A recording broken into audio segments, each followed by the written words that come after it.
It is U.S. Cellular Field. It is game 2. It is a temperature of 45 degrees, although I swear it's colder. Baseball fans, grab a cold, fresh Budweiser. It's game time.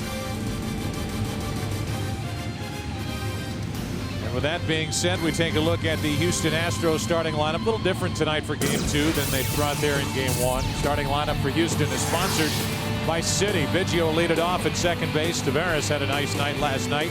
He's batting second and center. Lance Berkman hits third at first. Morgan Ensberg is at third, batting cleanup. Jeff Bagwell, the DH, moves up in the order. Jason Lane is in right, then Chris Burke in left. Brad Ausmus does the catching, and Adam Everett is the shortstop, batting in the 9th spot. The rain is stopped. That's good news when you have face paint. And let's take a look at how the White Sox cover the field. It's brought to you by State Farm. In the outfield, Budsednik in left, Rowand in center, Jermaine Dye in right. Third baseman is Creedy. He's making a name for himself this October. Uribe is short. Higuchi is second, and Konerko at first, with A.J. Pierzynski the catcher. And Mark Burley, the left-hander, who this season, including the postseason, is 12-2 here at home. And as Jeannie and Kevin talked about, likes to work fast, is on the mound for the White Sox. Take a look at the numbers for Mark. A 16-game winner during the regular season, third best ERA in the AL at 3.12. And as far as innings pitched, 236.2. That was the top number in the league. And he trots out to work, and he is about as steady as they come among big league pitchers. He gives you innings, and he gives you all he's got. Scouting report. Successful innings in this ballpark. No trips to the refrigerator, folks. He works very, very fast. He's a homebody, the lowest earned run average at home in the American League, a 2.48 ERA, and that rarely do you see a scouting report with the claw on it. Well, that's his changeup. He chokes the fastball with all 4 fingers and his thumb. Scooter, does he have the claw grip? I don't think so, but he has more info on the changeup. Hello, friends. It's Scooter. A changeup is just another word for a slow ball. While the batter is looking for a real fast pitch, the pitcher throws me really, really slow. And this is how he throws it, really, really slow. Mark Burley with that changeup. It's odd. A lot of guys have the circle change. Of course, last night featured 2 pitchers throwing the splitter forkball for Contreras. But you'll see some Houston hitters that are out in front if Burley's changeup is on tonight. So they said it would start on time, and they are only 4 minutes tardy. It's better than I did morning after morning in high school.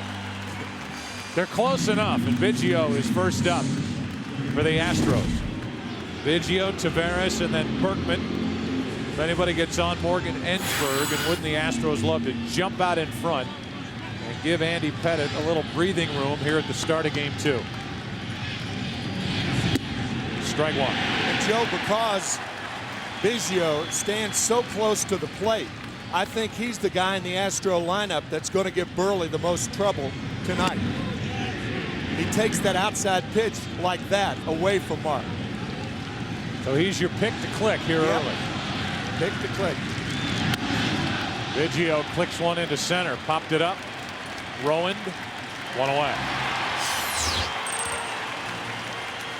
And you know, we talk about don't go to the refrigerator, and he pitches like he's double parked and all that with regard to Burley, but something that's kind of spread across this pitching staff is not thinking too much. Get the ball, know what you want to do with it, and cut it loose. And Burley has kind of put that on a lot of his fellow starters, and the entire attitude and approach has changed throughout this rotation. Do your thinking before the game, not during the game. Strike 1 over the outside corner to Willie Taveras. This rookie is hitting .387 during the postseason. A terrific figure last night, had a pair of doubles late in the game. As far as rookies go, Pepper Martin hit .500 in 1931 for the St. Louis Cardinals. Here's a ground ball to the right side on a little bunt, 2 out. Ichiro hit .421 in 2001, and then there's Taveras hitting .387, but he's 0 for 1 tonight. And there's 2 out, nobody on here in the first. That was a good idea by Taveras. Most left-handers fall toward the third base side of the diamond, but Burley's not a hard thrower, so he squares up once he throws the ball and makes plays like that. You can see his follow-through, squaring up to the plate to get Taveras. Now it's Berkman. Lance last night, 2 hits, 2 RBIs.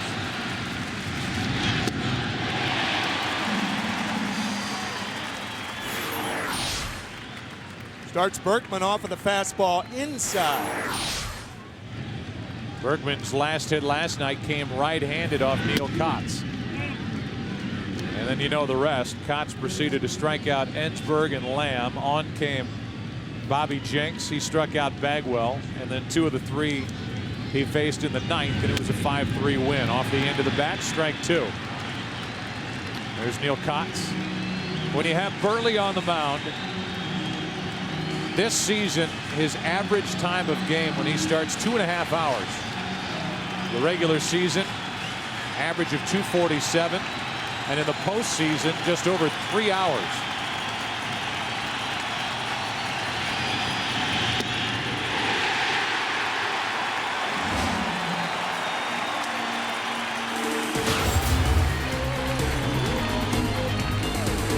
Five-minute half inning, no score.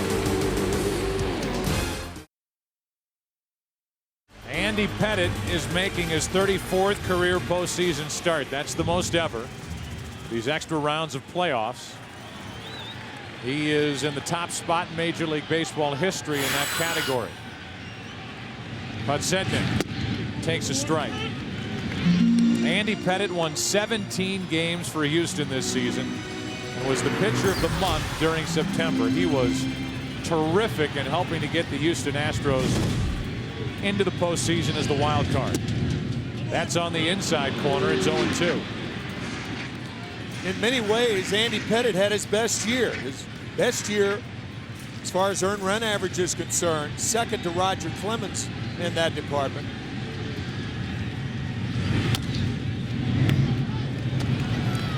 And our scouting report on Andy, the cut fastball, an unusual look to White Sox hitters. Cutter on a cold night. Expect those right-handed hitters to try to get the bat head out against that cutting fastball, and nobody controls the running game better.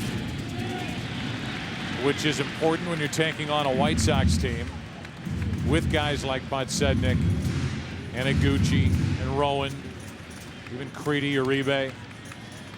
They like to get things going on the bases once they get on. 1 ball, 2 strikes. 2-2. Andy Pettitte last year made only 15 starts before he had season-ending elbow surgery. He was on the DL 3 times in his first season in a Houston uniform. But he more than made up for it here in 2005. And he jams the heck out of Podsednik, who just fights it off. Fastballs in prevent the left-hander from diving out over the plate. Podsednik last night, 2 hits, 5 at bats with an RBI.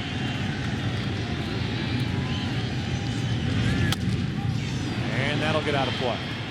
So we saw this last night against Clemens and really anybody else the Astros had out there. Podsednik not afraid to get to 2 strikes and then battling. And now he's in the mode to try to make Pettitte work for this first out.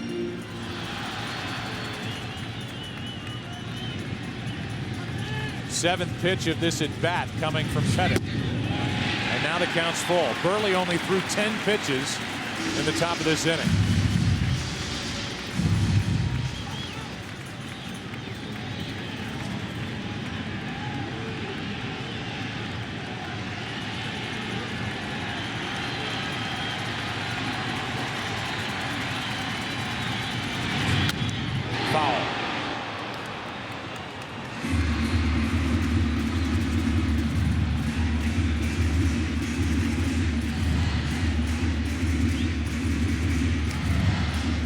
Gap in right center. That's where Podsednik tripled last night for the last White Sox run.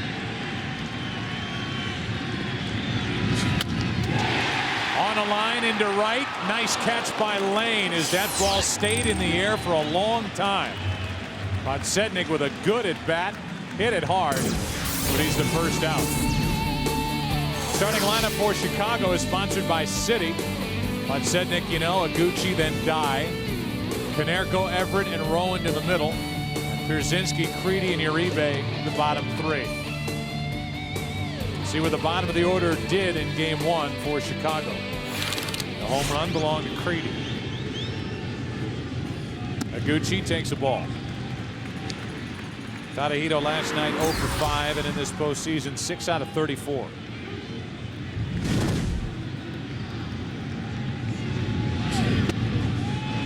Two and 0. 11th World Series start for Andy Pettitte. That ties him with Christy Mathewson in baseball history, and those two are number 2 all-time behind Whitey Ford. A longtime Yankee started 22 World Series games.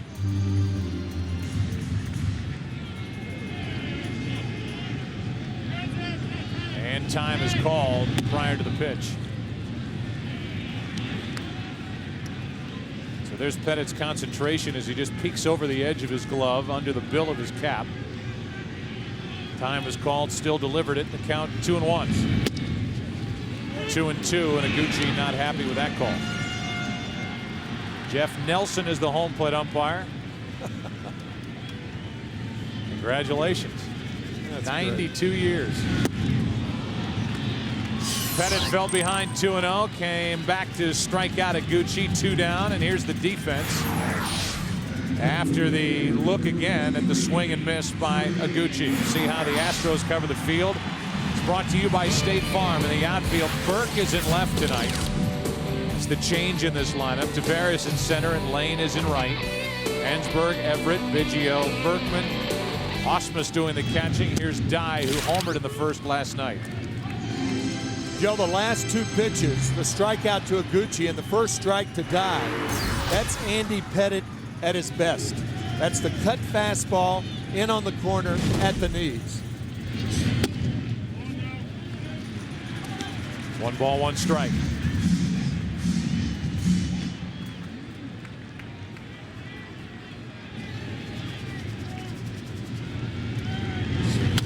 Hard hit, base hit.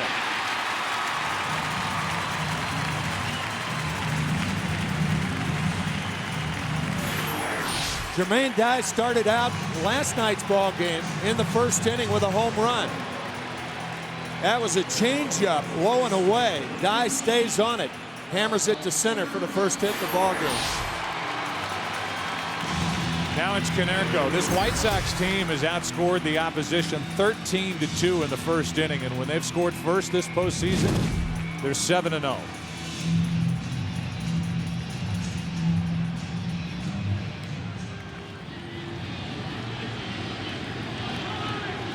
Konerko, 2 hits, a couple of singles in game 1. That drops in for strike 1.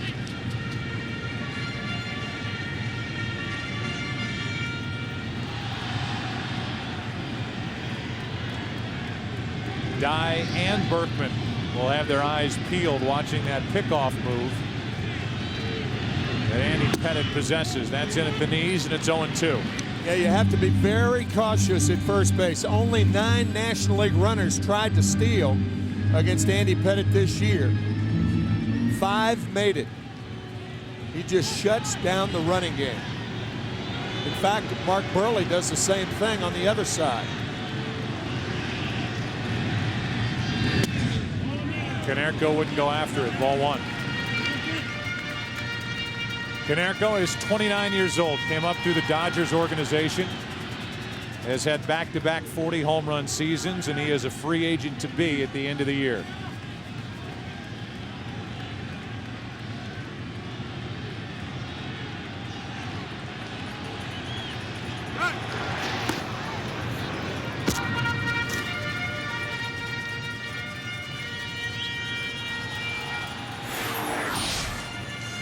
Most left-handers' moves, if they're good, they're balk moves. Very, very close to balking, and he knows that, but he has honed it to precision throughout his career. Off the top railing of the dugout for the White Sox and up into the crowd. Konerko way out in front. The count's still 1-2. Paul with 21 RBIs in his last 24 games overall, and his dad was quoted in the Chicago Tribune a couple of days ago as saying the White Sox had all year to talk to him about a deal. He's in the prime of his career, and it's time for him to cash in. Will it be staying with the White Sox or moving on? During the ALCS, there was a ton of speculation that he could end up as an LA Angel next year to provide some right-handed pop and some protection for Guerrero. Right now he's trying to bring a world championship to the south side of Chicago, and Ausmus is going to go out and talk to the veteran. Normally catchers and pitchers don't have problems with signs unless there's a runner on at second base. It is unusual. Evidently just a difference in philosophy, what they want to do with Konerko. He stared off the fastball away and then the slider inside. And then, as you said, he went out to make sure.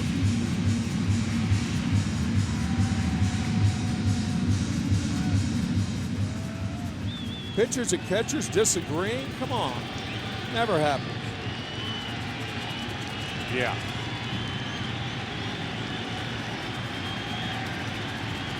One ball, two strikes, 1 on, 2 out. Got him on the outside corner, and Pettit gets through a scoreless first. This young lady was 46 years old 46 years ago in 1959. The last time the Sox were in the series. We're in Chicago, no score after 1.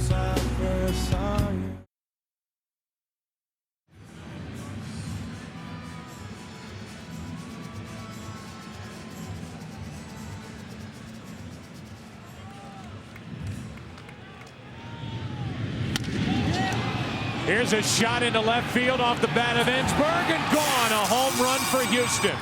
First pitch swinging. Burley delivered it. Ensberg lost it, and it's 1-0 Houston in the second.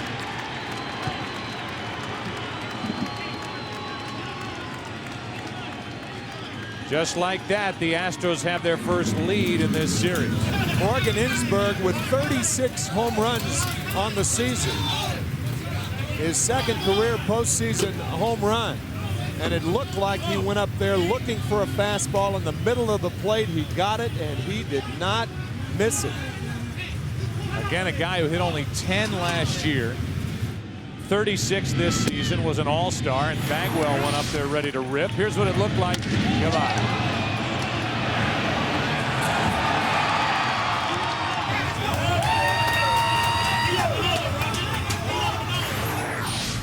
Bagwell clunks one to third. Tough play for Creedy. Goes on the run for out number 1.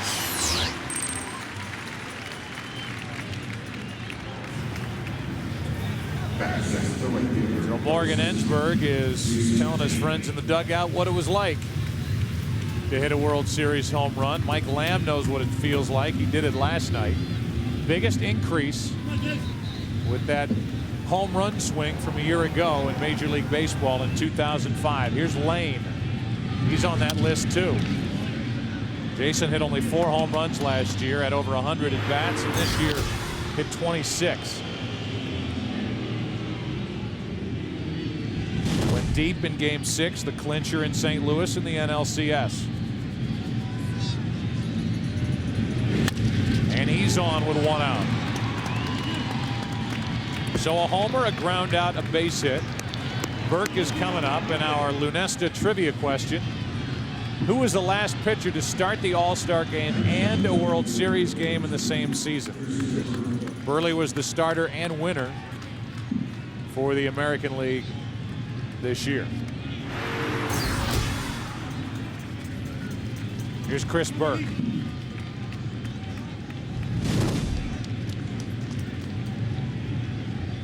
Want to crawl out onto the ledge and fire a guess off at that? I have nothing. Yep, I don't either. We'll just sit and wait with everybody else. Burke takes the ball high. Chris homered in Game 4 to win that divisional series against Atlanta, and then hit a 2-run shot off Chris Carpenter in Game 1 of the National League Championship Series. A lot of things that Phil Garner can do now. The hit and run is one. Little pop-up, shallow right, might drop. Dye a long run, and he's there for out number 2.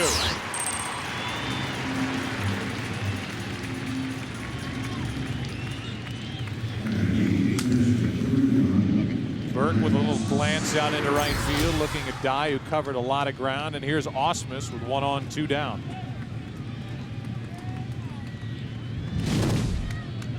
Brad last night had a hit. For the postseason, has 12 hits. And these Astros have gone hockey on us, and they're all growing postseason beards.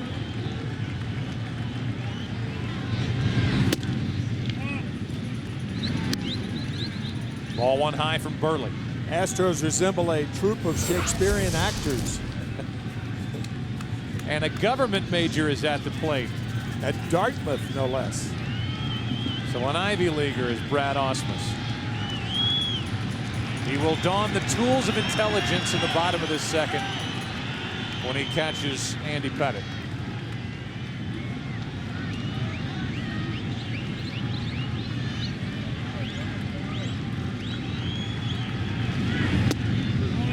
Too far inside. 2-0. Burley from St. Charles, Missouri, 27-year-old left-hander. 6'2", 220. 2-0 so far this postseason. A win in the division series against the Red Sox. And a win in the ALCS Game 2, went all 9. Lane is running. A throw down by Pierzynski is late. The stolen base for Houston gives Ausmus an easier RBI chance. Jason Lane guessed and guessed right. The throw to the third base side, but even a good throw doesn't get him. Good jump by Lane. Lane only stole 6 during the regular season. He gets his first to the postseason. And this crowd on this cold, damp night trying to get some life for Burley to help him get out of this second. 2-2.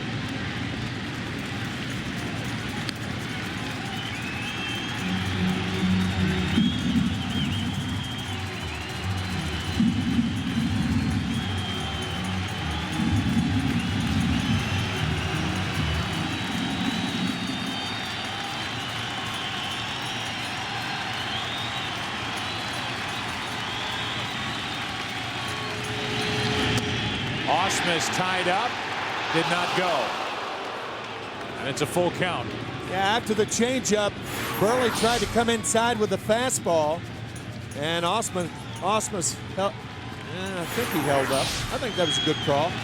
First base umpire Jerry Lane.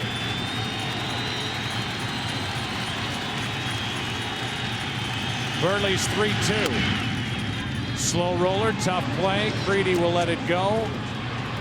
And it's going to stay fair. We talked to Garner before the game about that third baseline, and I talked to Biggio about it as well, and he said this stadium and this field is notorious for that third baseline that slopes back in toward the field of play, as opposed to it getting near the line and just falling off and rolling foul. Creedy, who's played here and knows this field, knew that thing was not going to move across the line. So that is a little home field disadvantage for the White Sox on that ball. Here's Adam Everett, first and third, 2 out. There's Astros up 1-0.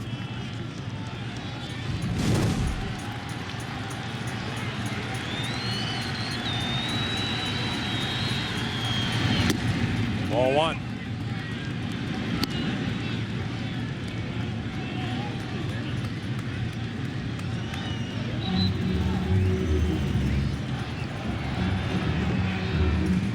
So far, Everett this postseason 0 for 11 with runners in scoring position. Astros looking for more and trying to get one out of their number 9 spot. Good pitch from Burley.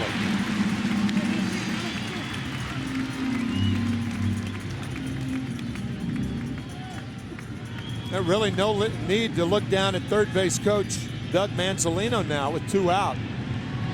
Really nothing on. You don't hit and run with 2 outs. And if a guy is going, you're going to protect him. He'll be swinging the bat. Shows bunt. He got Pierzynski's attention. And the rare strike call on a dropped pitch. That's what happens when that bat is in line with the ball. Catcher really can't see it real well. Ball hit the heel of the glove and he dropped it. First and third, 2 out. A run home, 1 ball, 2 strikes on Everett.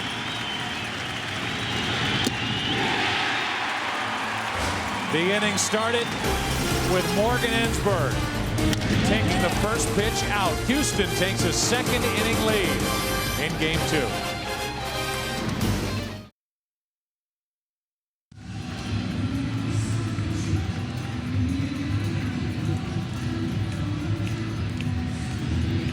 Carl Everett, who was once traded for Adam Everett, digs his way in at the plate.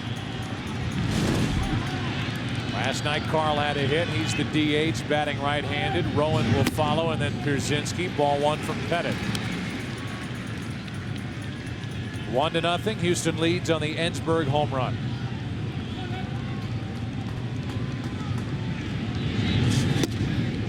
One and one.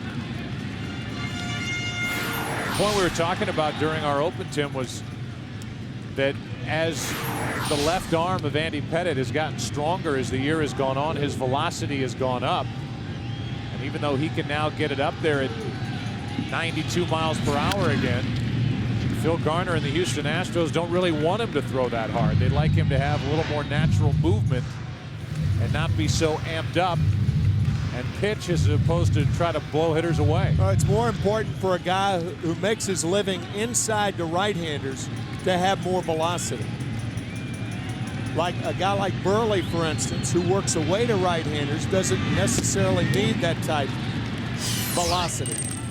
That's a 3rd strikeout already for Pettit. And he had Everett way out in front. Yeah, again, this is vintage Andy Pettit.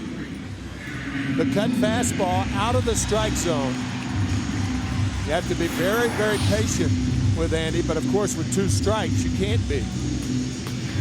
So here's a guy digging in, Aaron Rowan, who has reached base via hit or a walk in every postseason game so far for the White Sox. Ball 1.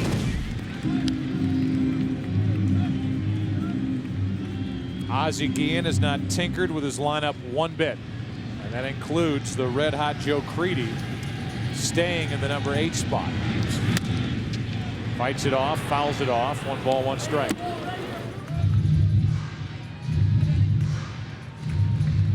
In the scouting report, we were talking about a cutter on a cold night. That was a cutter on a cold night, jamming Rowan. Right on the hands. Here's a 1-1. Ripped right through Ensberg. And with 1 out, the White Sox have their 2nd base runner of the night.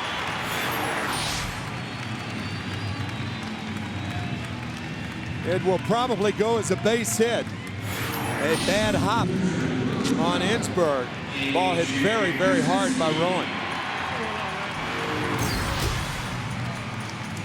Here's A.J. Pierzynski. Last night had a hit, scored 2 runs, drove in a run. But in his postseason career in 28 at-bats, he's hitting .143 against left-handed pitching. And a check on Rowan, who has stolen 1 base this postseason, 16 during the regular year.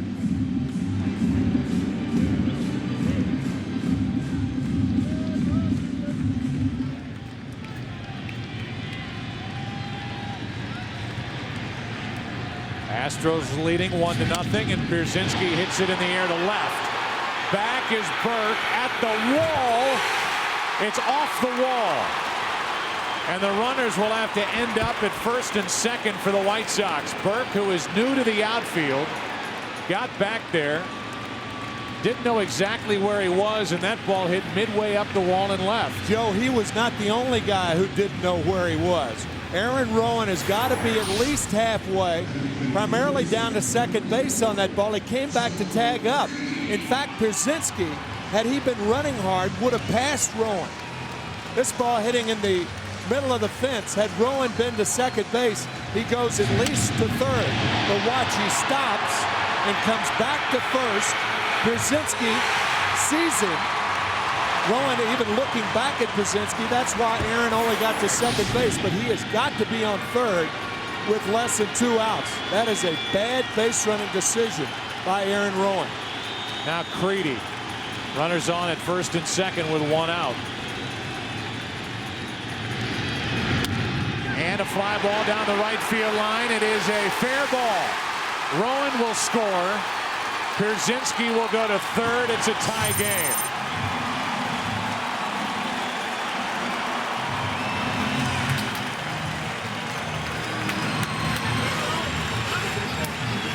So Rowan does score, but this temporarily cost the White Sox a run, because Pierzynski would have been on second base, Rowan on third. This would have played it 2.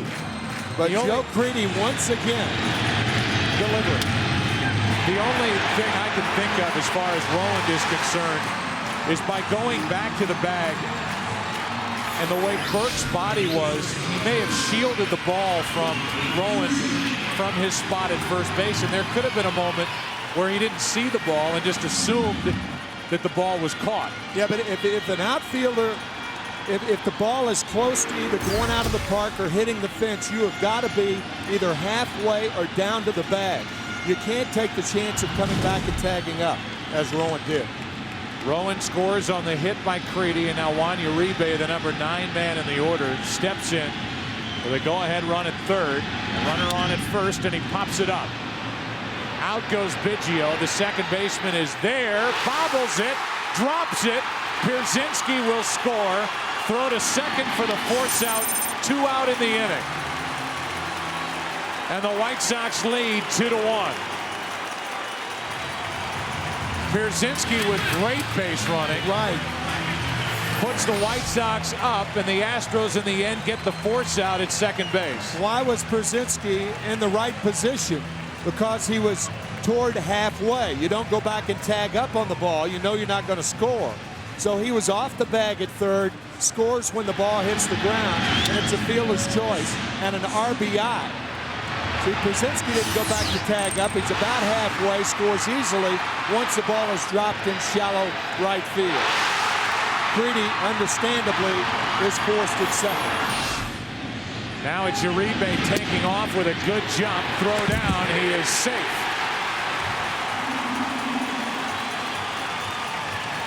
Stolen base for Juan Uribe, his first of the postseason.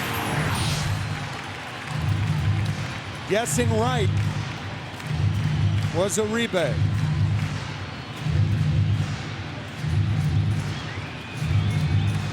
Again, as Tim said, on that ball hit by Juan Uribe, it goes as a fielder's choice. An RBI to put out 9-6 on the force at second.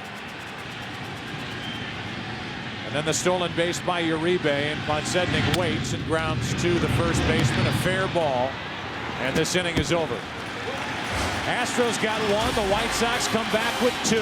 Third inning, game 2, 2-1 Chicago.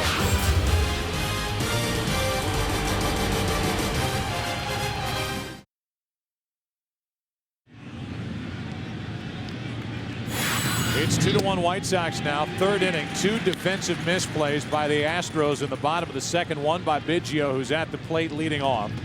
Taveras and Bergman will follow, and that's strike 2. Slap foul off to the right. So Burke, who came up as an infielder, now to get his bat in the lineup, they have him in the outfield. Did not look good on the ball hit by Pierzynski. Missed it by a couple of feet. And in the end, the White Sox get their 2 runs and lead by 1. As we play in the third. There's ball one outside to Biggio, 1-2. Break fly to center his first time up. Reaching for it, grounds to Creedy. One away. Sounds of the game with Rowan wearing the microphone, trying to explain his base running. Hey, that's the right play on that, isn't it? Yeah, you can gamble. You don't know you're going to catch it or not. Well, I figured he hit it so high, he's either going to catch it or it's going to go over the fence. So I'm trying to tag to get in score position. That's it. That's all you can do. I don't agree with Ozzie. Don't agree with Aaron Rowan. You know, if Chris Burke is squaring up on the ball in left field, that's a different thing. But the left side of his body was actually facing home, and you could make a case that he was turned toward home plate. He missed the ball by 5 feet. Here's another extra base hit for Taveras. He had 2 doubles last night. He'll make it to second and now turn it on and try to get to third. The relay by Uribe, too late. And it's a 1-out triple for Willie Taveras. 3 extra base hits in just over a game in this World Series. Excellent base running with 1 out by Taveras. Taking a chance, and that's when you want to take a chance. Jermaine Dye does everything he can, but Taveras just outruns the ball and the throw.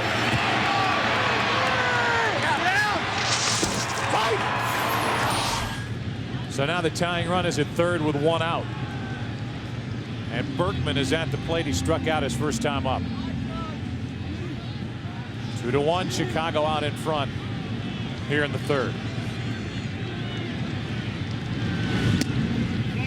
Berkman checked it, ball 1. You can understand Ozzie Guillen's explanation to Aaron Rowan. I mean, what are you going to say in a situation like that?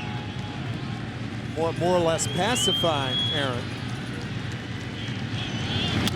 Berkman flies one into center field. Rowan will make the grab. Taveras will tag and come to the plate to tie the game. So with a catch by Aaron Rowan in center, Taveras scoring easily with that great speed, and we go back to that ball hit by Pierzynski. When an outfielder is going that hard toward the fence with the left side of his body turned toward home and then his back to home, there's no way he makes the catch. I mean, it's really rather rudimentary that you go at least halfway on a ball like that, and perhaps some guys say even as far as second base.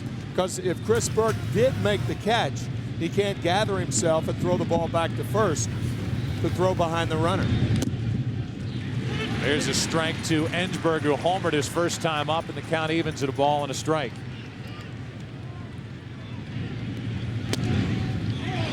A 1-out triple by Taveras, the sac fly by Berkman. And now it's a 1-ball, 2-strike count on Ensberg.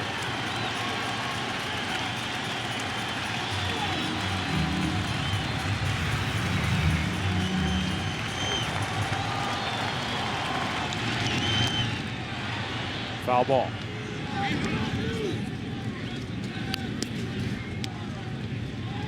Bagwell on deck.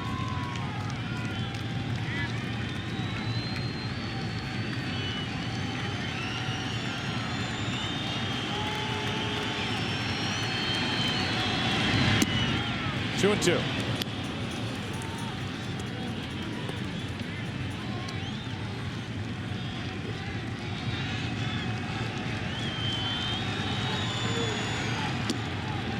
Three and 2.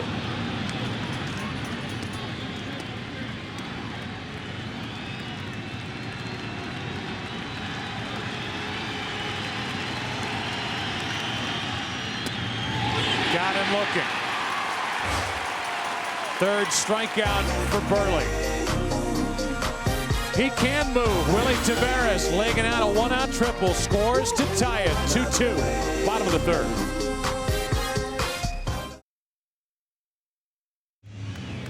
Our Bank of America game summary. We're in the bottom of the third. Ensberg went deep. The Astros had the lead.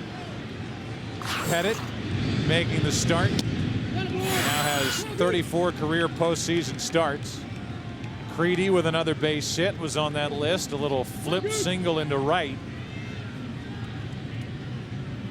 for the first run of the night for the White Sox, and then A ball off the glove of Biggio on a pop fly hit by Uribe.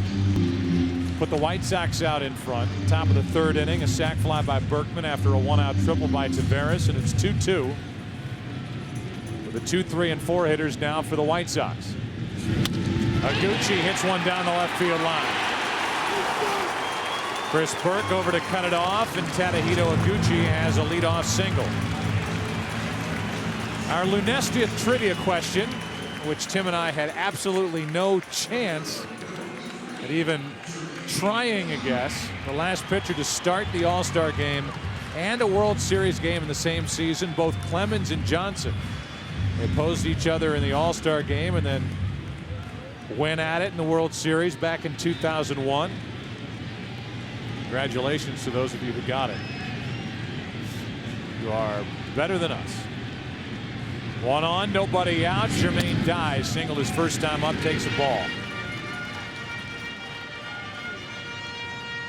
And now Lance Berkman, the first baseman, is going to come over and talk to Pettit, who will no doubt keep a close eye on Higuchi, who stole 15 bases during the regular season. Lance Berkman talking to Andy about his move. It is very difficult. You brought that up a couple of innings ago. It's very difficult with a runner on at first base if you're a first baseman. You have to be very alert. Dye hits one down the left field line. It is foul.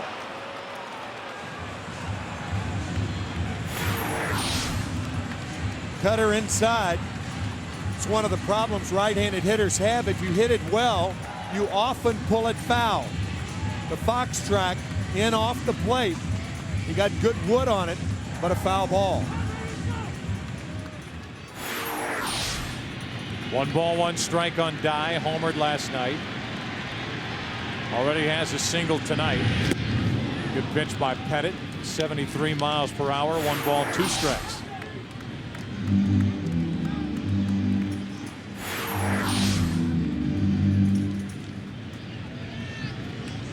Andy Pettit, a winner in Game 1 of the Division Series at Atlanta. Lost Game 1 of the NLCS. A no decision in Game 5. That was the Albert Pujols night. With a 2-out, 3-run home run in the top of the 9th inning to win it for St. Louis, get the series back to Busch Stadium, and then Roy Oswalt took things into his own hands. You can hear Tim Raines yelling out. Raines, one of the best base stealers to come along in the last 25-30 years, is reading the move of Andy Pettit and might have as good a shot at reading it as Higuchi or anybody else on base for the White Sox. You can hear Raines is reading it better than Higuchi. Back.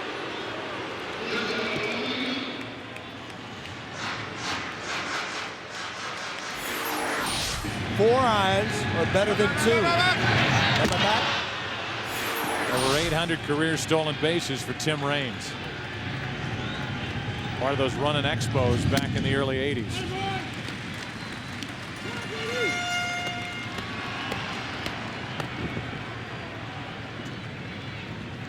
Two balls, 2 strikes on Jermaine Dye.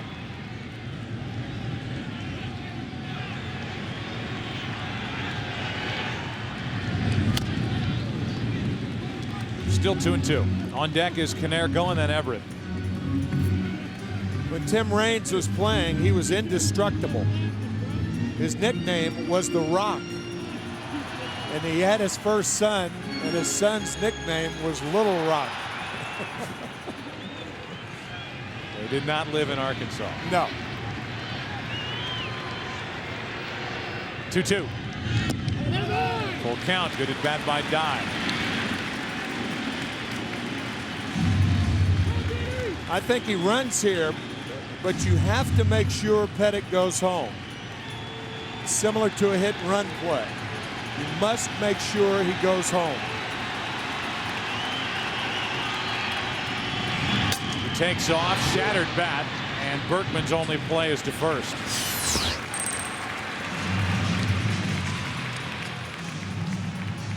Every half inning, Tim Raines, when he comes out to take his spot, runs down the first baseline and lets the opposing infielder, in this case Biggio, try to throw him out. He was doing it against the Angels, and I kept wondering every half inning, is he driving them nuts out there right now? Biggio, you saw he had a hand warmer dangling out of his mouth when he was taking ground balls before the start of this bottom of third.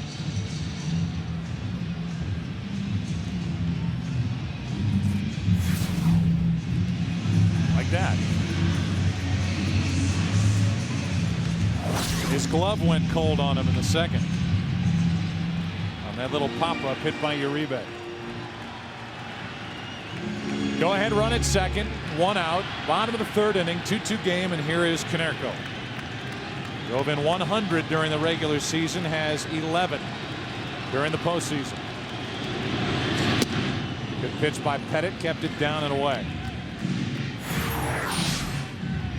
This is the same pitch on which Andy Pettit struck out Konerko his first time up. Even though it was a called strike, perhaps a little better pitch.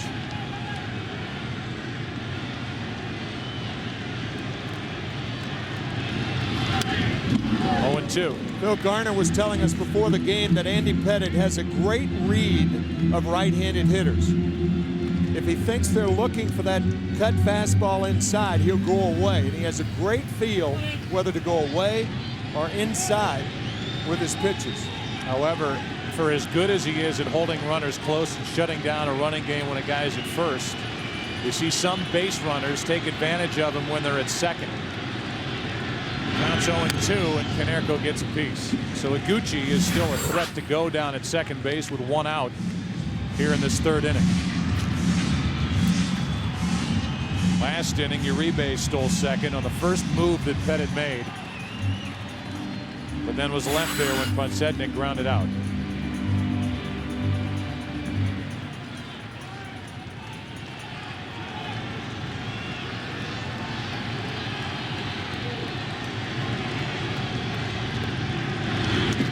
Ball one.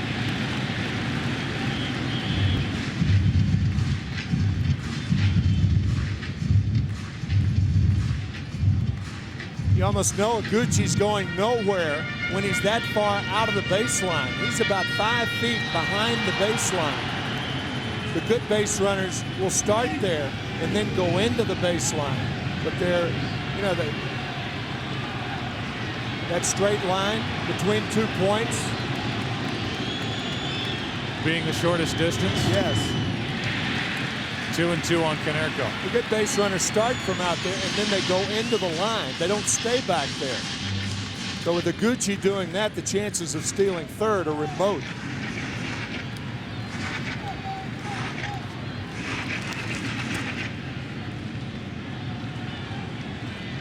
Iguchi well schooled in the fundamentals of baseball in Japan.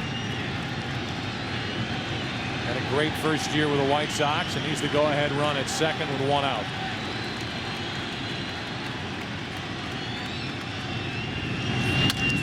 To the right side for Biggio. 2 down. And Iguchi's at third with Everett coming up.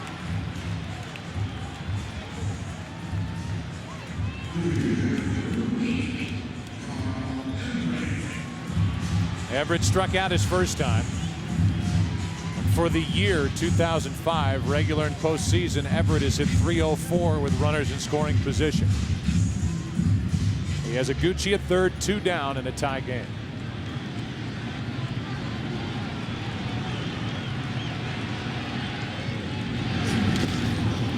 Ties up Everett, down and in.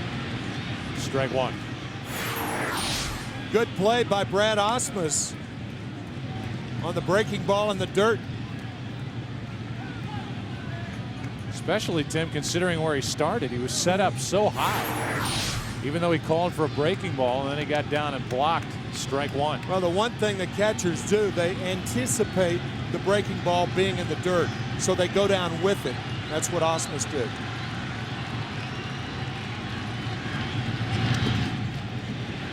Another skipper in there, and it's 1-1.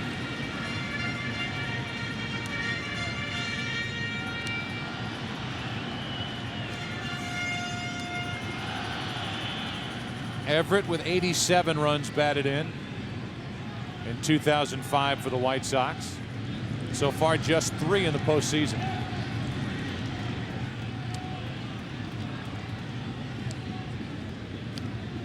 Ozzie Guillen hasn't changed a thing. He's had the same lineup, the same spots in the batting order throughout the postseason. Here's a 1-1. Hard hit, diving stop by Ensberg. Gets up, inning over. Good play by Morgan Ensberg to keep it a 2-2 game. We go to the 4th, game 2. White Sox up 1-0. We're tied 2-2.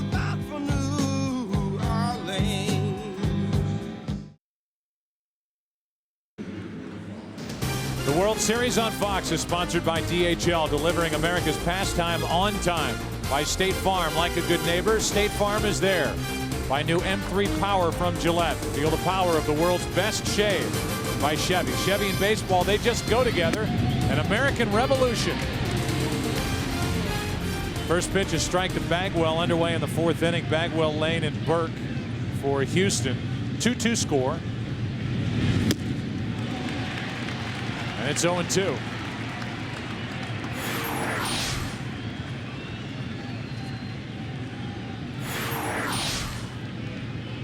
Bagwell with that bad right shoulder. Takes one high for ball 1. In his career, 449 home runs. Burley trying to take advantage of that going up the ladder. Back toward us, still 1-2, and again a high delivery from the Chicago left-hander. Most games before their first World Series appearance since 1903, Biggio at the top of the list. His longtime teammate Bagwell, number 3. Bonds between them, 2-2.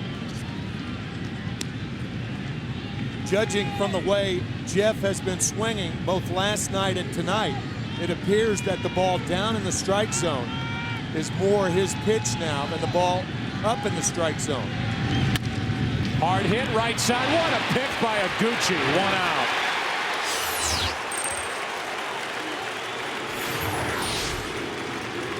Nicely done on the in-between hop.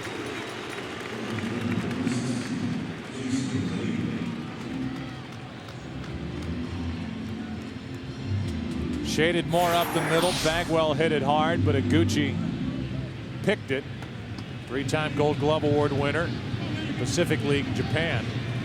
And with 1 out, here is Jason Lane, who singled, stole a base his first time.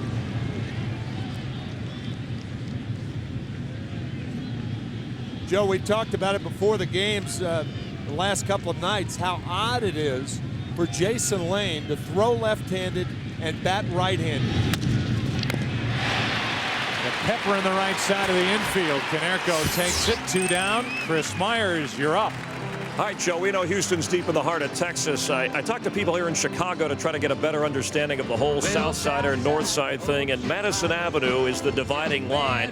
And they say it's a cultural, social, maybe even economical difference, but it's more blue collar. That's what they tell you on the South Side where the White Sox are. And I did talk to Ultimate Cub fan Bill Murray by telephone, and he says he's actually rooting for the White Sox because Ozzie Guillen played with a lot of a fun attitude. He manages that way. Murray's dad was a Cubs fan, but his grandfather was a White Sox fan, but no confusion. He wants Chicago to win a World Series, and I talked to him by phone. Then I asked him if he had done anything since Ghostbusters, and he hung up on me. Chris, be sure to bend over and pick up that name you just dropped. Talking to Bill Murray. The kind of company that Chris Myers keeps. I got to hang around Chris more. Sawed off is Burke, and that's 3 ground ball outs here in the 4th. Bottom of the 4th. 2-2 game. Astros and Sox.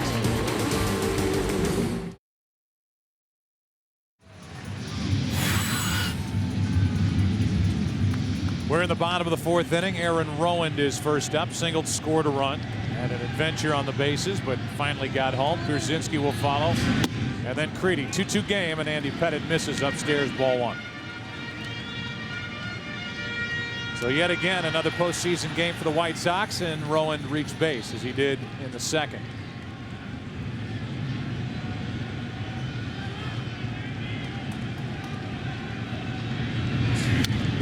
Fouled back last night. Chicago's own Liz Fair performed God Bless America during the 7th inning stretch. And tonight, the best trumpet player in the land, Chris Bodie, will perform.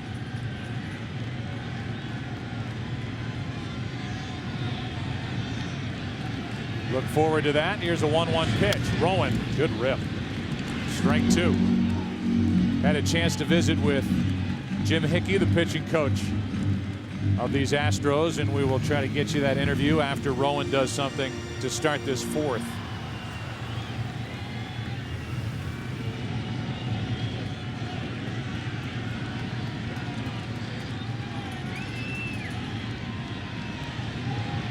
On 1-2. Rowan pops it up.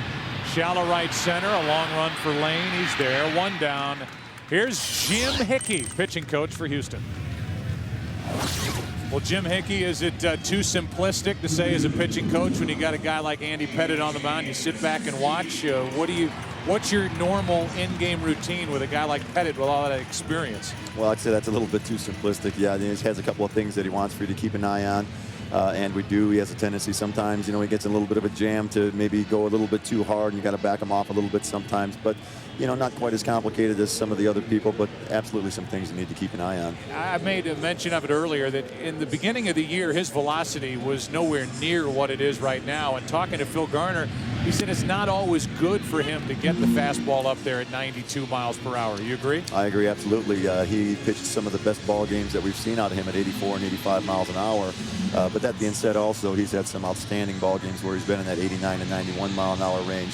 The thing that I like personally about the increased velocity is the cutter is a little bit better, a little bit sharper, so it becomes more of a swing and a miss pitch when he's got the better velocity. Last quick question. What's the latest on Roger Clemens?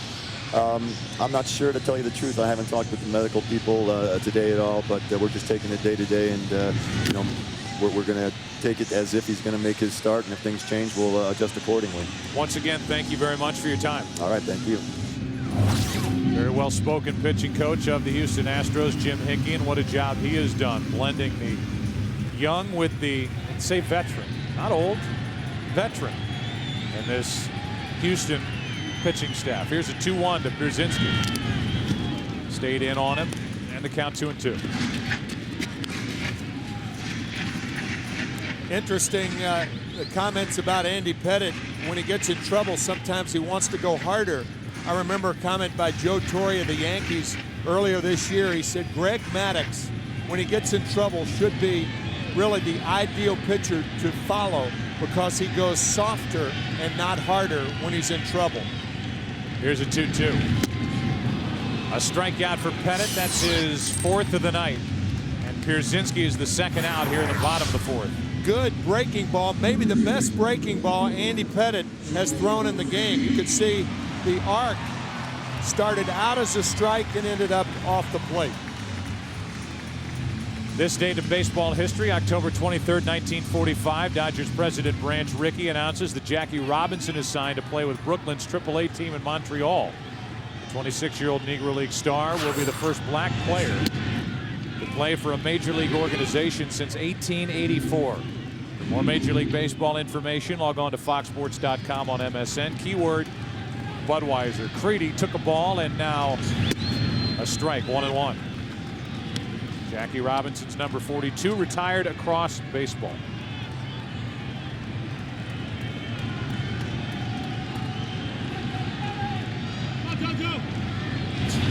Creedy hits it a ton down the line and left. It is foul.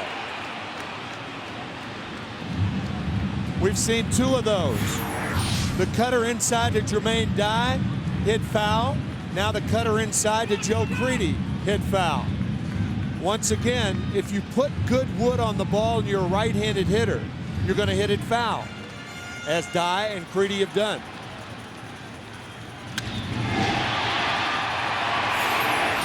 Here's a 1-2. Skips in there. When he talked to Ozzie Guillen about Creedy, he said, earlier in the year, they had to start to change what their expectations were for Creedy. They knew he was going to be a Gold Glove type third baseman, but maybe not a 5th or 6th place hitter in this lineup. Ozzie said, put him down in the lineup, let him settle in, do his thing, and let him get his confidence. And now The White Sox are reaping the benefits of that strategy because he seems to be the most confident hitter, maybe outside of Konerko, that the White Sox have in their lineup, and he's hitting 8th. He has 10 RBIs this postseason. Second to Konerko. 3 hops to Everett. Off we go into the 5th inning here in Chicago. A cold, wet night. 2-2 score. Back after this from your local station.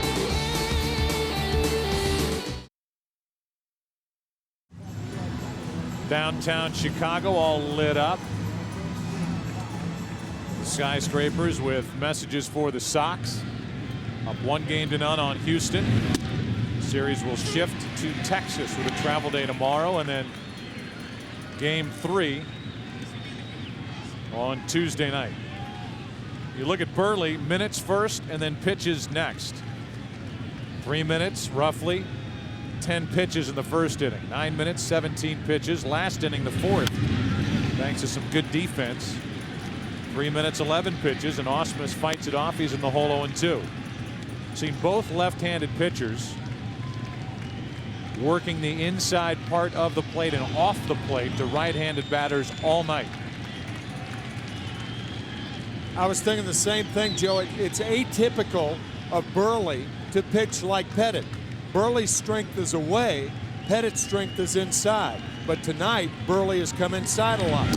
Now away, and he misses to Ausmus, ball 1.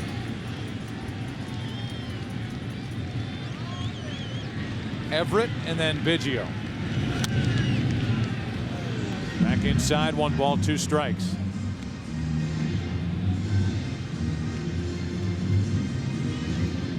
That's what you get from Burley. Chews up innings. Yeah, he works fast, but he really can save your bullpen every 5th day.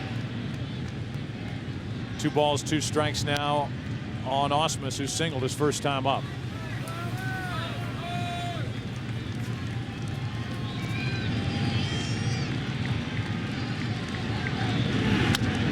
Reaching for it, and that ball's foul and out of play. Earlier you talked about how Burley is from St. Charles, Missouri. He went to Francis Howell North High and was cut twice from his high school baseball team. A huge Cardinal fan growing up and an admirer of Todd Worrell. This one Creedy can't make the play on. He knocks it down, and Ausmus is going to end up at second. Creedy got enough of it. It dribbled away, and with that, Ausmus is 2 for 2 as he adds a double to his night. Showed the 3 plays that Creedy made going to his right last night. He dives, the ball stays down under his glove. Good base running by Ausmus to go to second. Creedy has to get up and then track the ball down. Ausmus with a double to lead off the 5th inning. Come on, ready, come on. Now what will Houston do with that leadoff double? Last night they wasted 3 chances late. 2 of them on leadoff doubles by Taveras. I think you bunt here. That's what the White Sox are looking for. They're in on the corners, and Everett drops it down. It is now they're going to say foul ball. The third base umpire is pointing into home plate, saying that the ball came up and hit Everett for a foul ball. That's Gary Cederstrom. The home plate umpire did not make that call. He was watching the play at first. And let's see if the ball came up and hit Everett. It glanced off his left thigh. Well, if it hits him in fair territory, he's out. But evidently, Gary Cederstrom said that it hit him in the batter's box. I would agree. Yeah. He's definitely still in the box. Yeah. And Ozzie Guillen is clarifying that right now. I think Ozzie's questioning that call makes a lot of sense, because from the dugout, the body of Adam Everett is between the ball and Ozzie Guillen, so he really can't tell whether it hit him in fair territory or not, but that ball did hit him in the box. Good call. So now Everett is back to the plate. No balls, 1 strike. Out at second, the go-ahead run, Ausmus, and then pitch up and away. Osmus is not a liability on the bases speed-wise. He's not fast, but he can get around the bases, and whereas with other catchers it might be an issue and a tougher base running play, he's got a decent-sized lead. A good bunt will get him to third, and now they switch off, and Everett fouls it away for strike 2. On deck, Biggio. So Phil Garner got aggressive there on that last pitch and took the bunt away, and now with 2 strikes, Everett gets back in.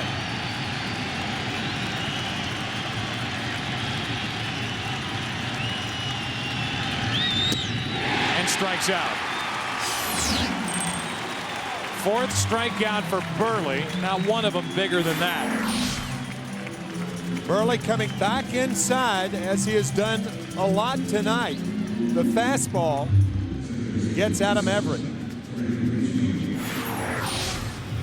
So Everett can't get Osmus to third. And at this point, it takes a hit by Biggio, and Craig is 0 for 2 tonight. He's flied to center, grounded out to third.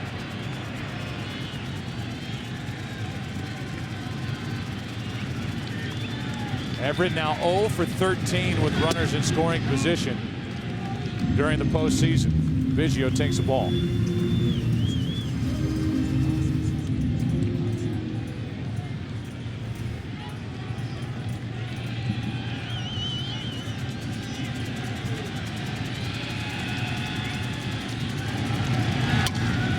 Another shattered bat. Iguchi will play it on a bounce. Dangerous play, and he gets the out. Dangerous because you don't know what kind of spin that's going to have once it hits the dirt. Iguchi couldn't get there evidently, but he gets the out. Could not make the play in the air, so he makes it on the first hop. Meanwhile, Brad Osmus is not sure whether it's going to be caught either, and he has to hold at second base. A good play, as it turned out, by Iguchi. So now it's up to, right now, the hottest hitter for the Astros, at least in this series, Taveras. The rookie last night had 2 doubles. Tonight has a triple and scored a run to tie it back in the 3rd on a sac fly by Berkman.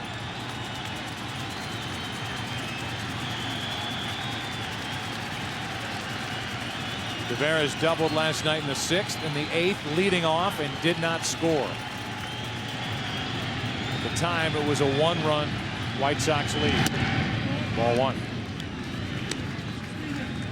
And Ozzie Guillen telling us before the game that when Taveras doubled to open the 8th inning, he was conceding that run, particularly after Berkman singled to left field. But the White Sox bullpenners struck out 3 Astros to end the inning. 3 extra base hits his last 4 at bats. Double into left center field. Double into left center field. And tonight, slicing one down the right field line, sliding to third with a 1-out triple. Tie game, 5th inning. Taveras. Ball 2.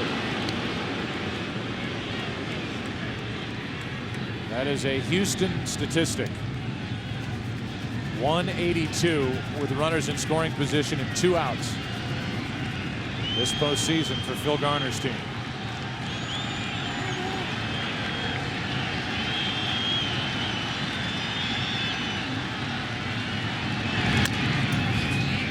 Two and 2.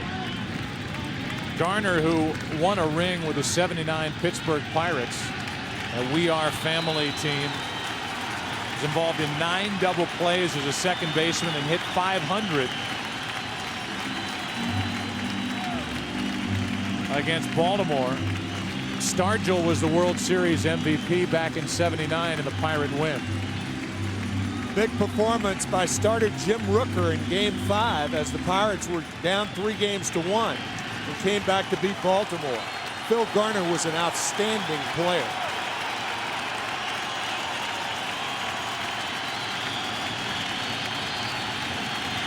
Osmus doubled to start the inning.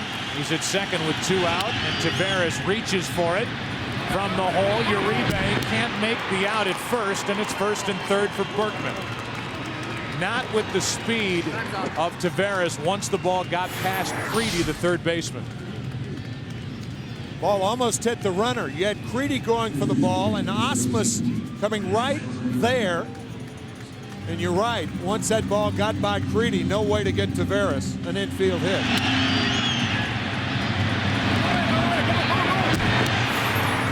4 out of 6 in this World Series is Taveras. And who would the Astros rather have at the plate than the guy up there now, Lance Berkman?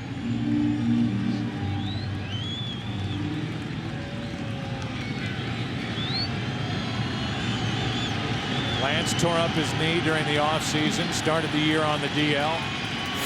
Still drove home 82 runs and hit .293.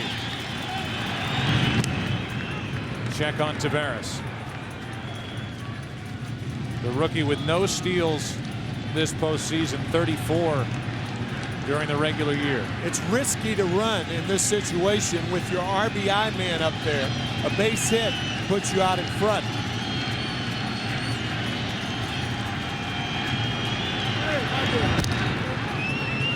Does not have a big lead and gets back easily. Little mist continues to fall, and it picks up a little here in the top of the 5th.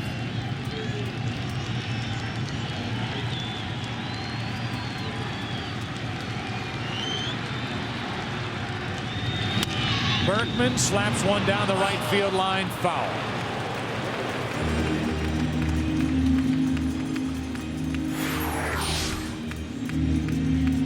Fastball and on the hands of Lance Berkman. This is such a different game that Mark Burley has pitched than the game we did against the California Angels, that legendary game 2. And Burley was going to go back out there in the 10th inning had the game stayed tied 1-1, but the Creedy double made it 2-1 as you take a look at Orlando Hernandez, El Duque. 1st and 3rd, 2 down. For all the kids in our television audience, when Tim said California Angels, he's referring to the Los Angeles Angels of Anaheim. Right. Don't want any confusion on that. We're the California Angels, then the Anaheim Angels, and now, you're correct, Los Angeles Angels of Anaheim. Berkman hits it fair down the left field line, and the Astros are back out in front. In to score is Osmus. Taveras will score as the left fielder Podsednik has trouble with it. And it's 4-2 Houston here in the 5th. Lance Berkman delivers, and he has a big 2-out hit down the left field line. It looked like a changeup, low and away, and Berkman is just an outstanding hitter. Even had Scott Podsednik come up with the ball, Taveras scores easily with his speed.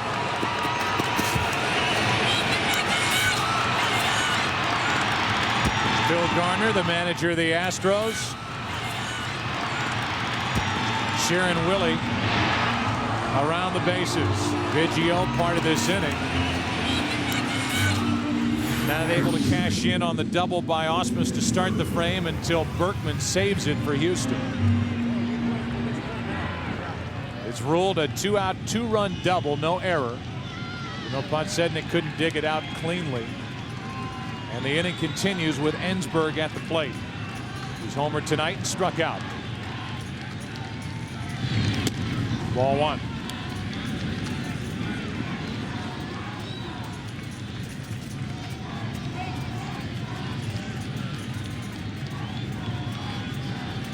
Two extra base hits in this inning and 4 on the night for Houston.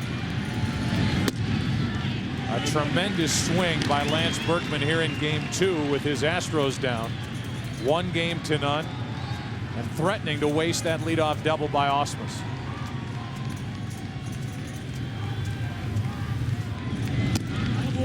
Two balls and a strike.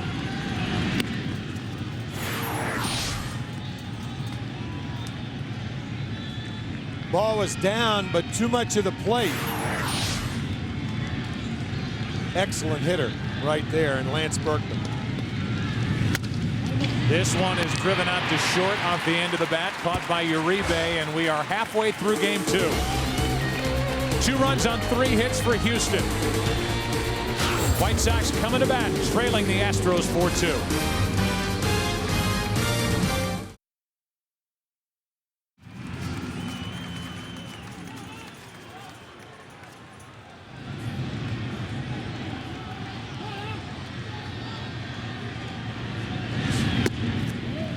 First pitch is over the outside corner for a strike, and we're underway in the bottom of the 5th. Uribe, then Pasednik, and then Iguchi. 9-1-2 for the White Sox. We're now trailing by 2. Rain continues to fall, and that ball is fair. Down the left field line off the bat of Uribe, and he will cruise into second base with a leadoff double.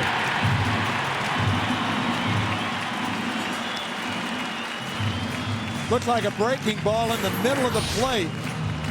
And Innsberg was playing even with the bag, and it just gets by Morgan. Just fair. Uribe, who is having an excellent postseason, leads off with a double after Osmus led off with a double in the top half of the inning. Now, what do the White Sox do with it? Pasednik steps in there 0 for 2. They're in on the corners of the infield for the Astros.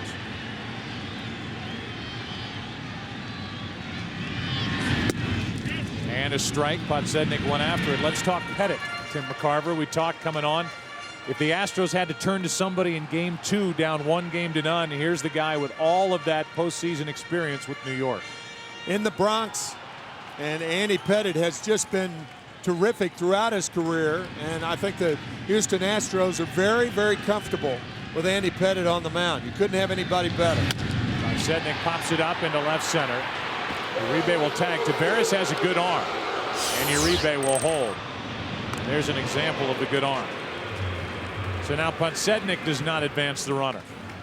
And this rookie Tavares, who bypassed AAA, made the jump from AA, is showing it all here in this World Series. Runner at second, 1 out for Iguchi, who singled his last time up.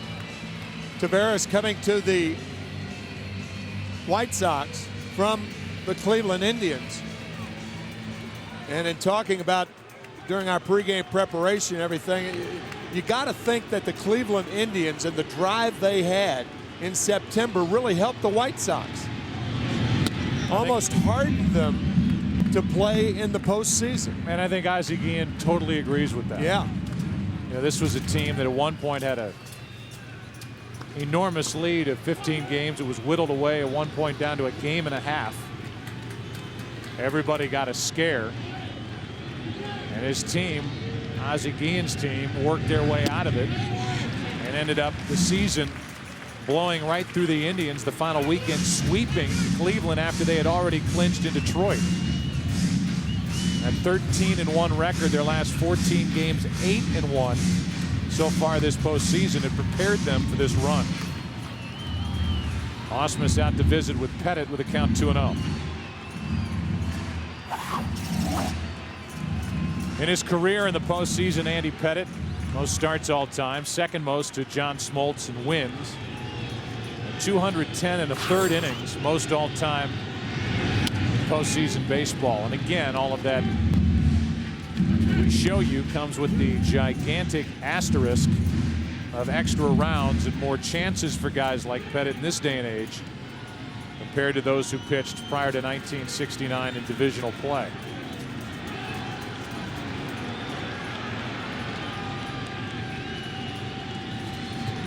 Uribe at second, 1 out. 4-2 Houston in the 5th.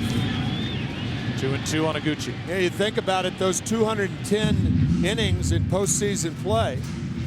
Andy Pettit has pitched a season of postseason games and innings. He pitched 222 in a third during the regular season in 2005. Approaching that now in the postseason for his career. Tying run at the plate, 2-2 pitch, full count.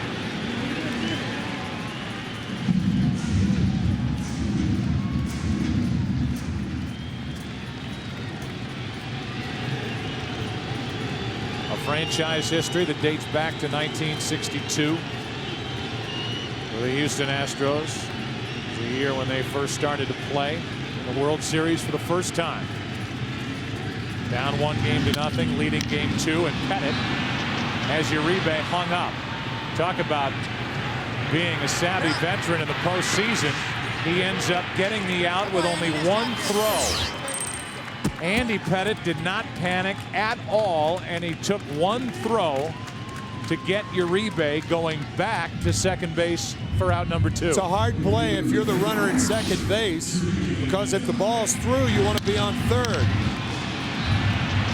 But Pettit running at the runner, you don't want to commit too soon. Runs it back towards second, and Uribe is out. Nicely done. Fielder's choice 1-6. What will this series tally be on Tuesday night in Houston? Our coverage begins at 8 Eastern, 5 p.m. Pacific, 7 Central Time. Central Time just keeps getting overlooked. These are two teams that play in the Central Time zone, and a matchup of John Garland and Roy Oswalt. If you haven't seen Roy Oswalt, you're in for a treat on Tuesday night. Garland was outstanding. Out is Iguchi to end the inning. Andy Pettit just picked off his 9th in his career in the postseason. 2 assists to end the inning for Pettit. We go to the 6th. Houston up 4-2. Let's go to the 6th, and Bagwell takes a strike over the inside corner. 4-2, the Astros on top thanks to a 2-out, 2-run double by Lance Berkman. Hard hit and caught by Creedy on a line, 1 out.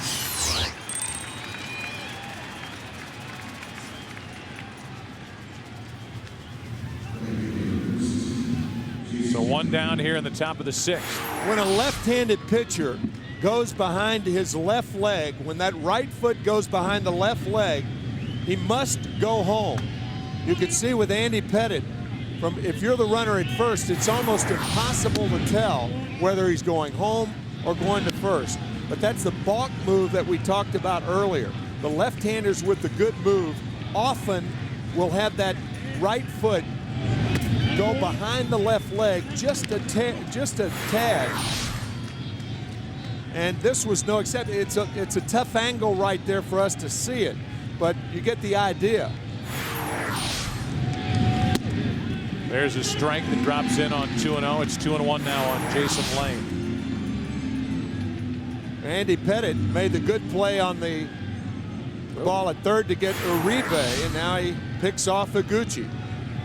Interesting look, that last replay as Lane fouls it straight back. It's 2-2. Iguchi popped up and immediately started to argue, and you thought initially maybe he's arguing about the move. But you wonder if Iguchi got the hand back on the bag, or if Berkman ever got his glove on the arm of Tadahito Iguchi. Strikeout for Burley, number 5 on the night.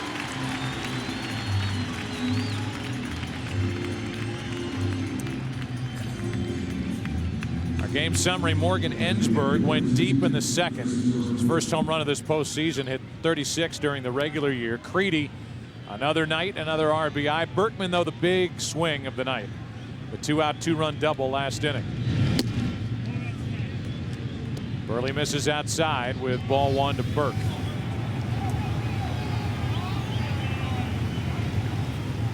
This is one of the more pleasant clubhouses to walk into, the Houston Astros. Yeah, they are. And they've got so many veterans that have been around. And if you talk to Phil Garner, he'll say, even when it looked like we were finished, our veterans didn't give up. Our young guys didn't know any better, and they just kept playing hard. And before you knew it, there they were leading the wild card, and they clinched on the final day of the regular season. But guys like Biggio and Berkman and Bagwell fighting to get back and come back from that surgery, Clemens and Pettit, they kept this team going. 2-2 on Burke. Yeah, we talked about how the White Sox were prepared for postseason. Well, the Astros certainly the similar situation. winning on the last day of the season, beating the Cubs. Phillies finished one game behind in the wild card. And here they are in the World Series. Burke pops it up. Shallow left, and Podsednik is there. A 1-2-3 sixth inning. Bottom half coming up. Andy Pettitte back to work. Part of the order coming up for the White Sox. They trail by 2.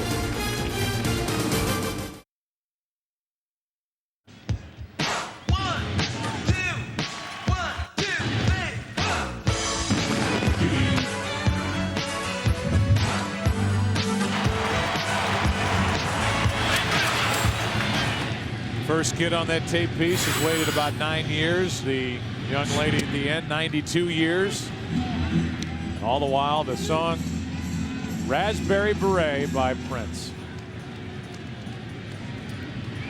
Right off Tim's iPod. First pitch, a strike, and now a ball down and in. Jermaine Dye, Paul Konerko, and Carl Everett. The 3, 4, and 5 hitters for the White Sox, down a couple here in game 2 in the 6th. 2-1.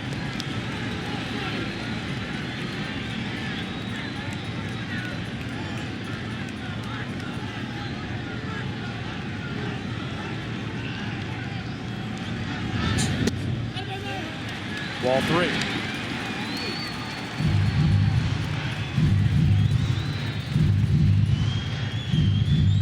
I think this is the first 3-1 count that Pettitte has run against the White Sox tonight.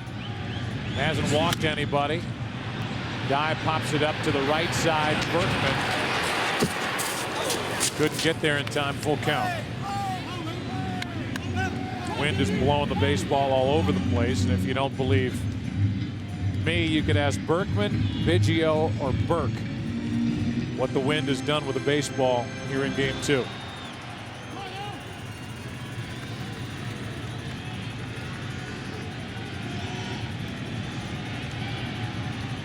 Three-2 for Pettitte. Dye reached out to get it. Stays full.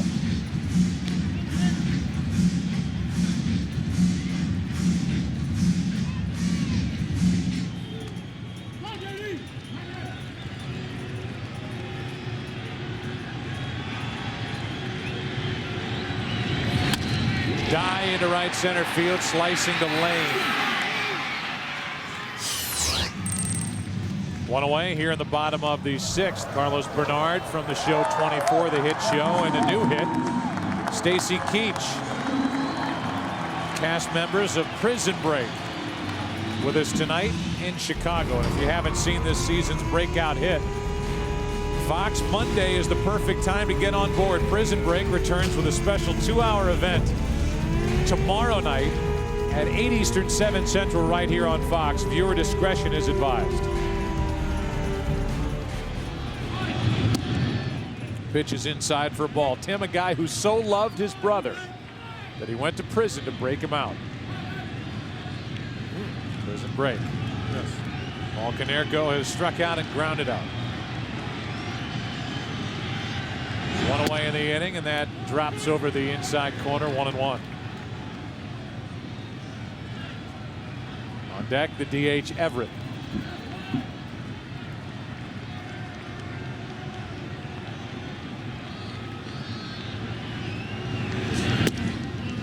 Wide, 2-1 on Konerko. You know, all pitchers concentrate when they're out there, but I don't think anybody shows the concentration any more than Andy Pettitte. Those eyes are very penetrating.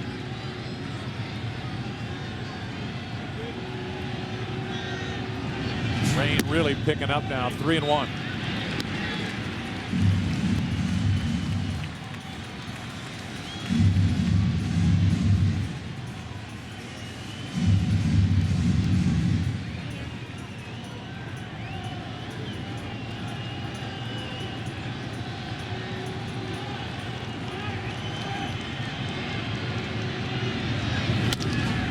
In the air to right, Lane is back on the move at the wall for out number 2. Good running catch. What a good play by Jason Lane. Obviously a tougher play for a right-handed thrower. But because the glove's on the right hand, makes a nice play. Well done. It's got to be a little disconcerting with that guy standing right there. I mean, it's a chain link fence, and Lane turns around and he thinks somebody's standing behind him. But it's the security guard out in the bullpen. Here, I got it.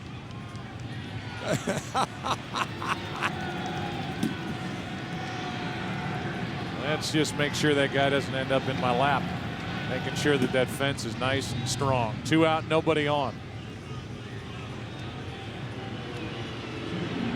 Crowd is sitting here in the rain and they're saying, hey, Andy, I know you want to have good footing and all, but it's cold and I'm wet, so get up on the mound and throw it. A few people booed Pettit as Chad Qualls starts to loosen for Houston. With 2 down, Everett fouls it. Let's go down to Chris Myers. And the rain has been falling steadily for the last 30 minutes. They just grabbed a bag, the grounds crew of the drying agent for the field here. I did talk with Andy Pettit before the game. He's from Baton Rouge. His thoughts are with those affected by the current hurricane. His family survived Katrina okay, but he said he had some friends from New Orleans who lost their homes. Pettit proud of the city of Houston for stepping up and reaching out to help those who needed shelter. Houston gaining in population and in popularity. All right, Chris, thank you. And Andy's 1-1 pitch is fouled. 1-2. Now calls Deer Park, Texas. Home, Andy Pettit. I was thinking as we were watching him peer over the edge of his glove, we went back and checked the tape. Back in '96 when you and I first did our World Series and Pettit was pitching for the Yankees, if that was his look in at home plate.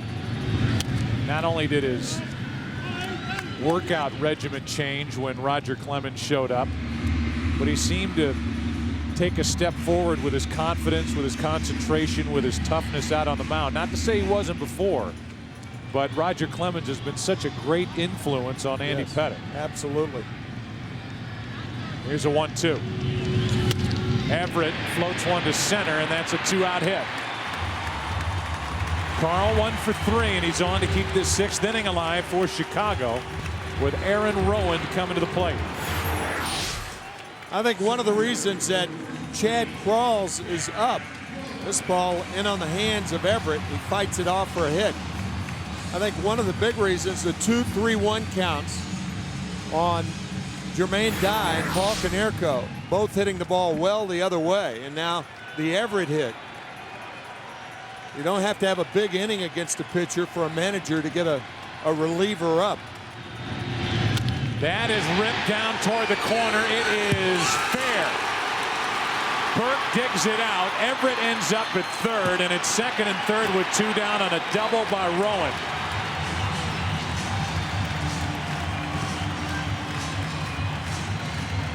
Looked like a changeup to Aaron Rowand, who's a good off-speed hitter. This ball just fair down the left field line, just inside the left field line. About 3 inches. A lot of ways that Phil Garner can go here. You could have Pettit pitch to Pierzynski, and that appears to be what is going to happen. You know, the other side of it is Pettit is almost done for Houston what they desperately needed, which is get a lead to the late innings and turn it over to this dominant bullpen. And even though Qualls is a right-hander getting loose, we mentioned last night he's held left-handed batters to a 208 average during the season. With his stuff, he's good against lefties, but no surprise that Pierzynski will face Pettit. But Andy Pettit is about at the end of his night as he approaches 100 pitches. That's an interesting point, because with Pierzynski and then Creedy coming up, I would think this would be Andy's last guy, regardless of what happens. Well, here's A.J. Pierzynski. A hit could tie it. 4-2 in the bottom of the 6th. Second and third, 2 out. Popped up. The shortstop, Everett, fighting that wind, and the rain has it to end the 6th. Andy Pettit, through 6 innings, with a 4-2 lead. We go to the 7th, game 2. Astros up a couple. Back after this from your local stations.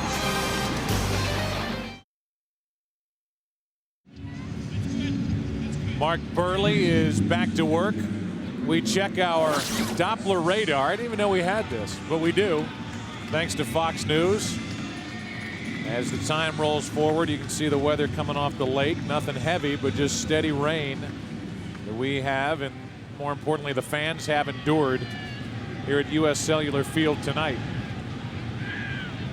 Started this game in a little drizzle, and it really, for the most part, hadn't stopped.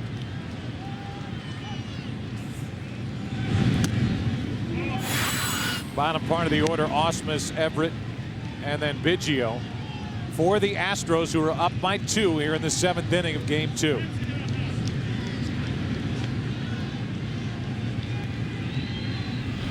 Luis Vizcaíno is getting loose for the White Sox.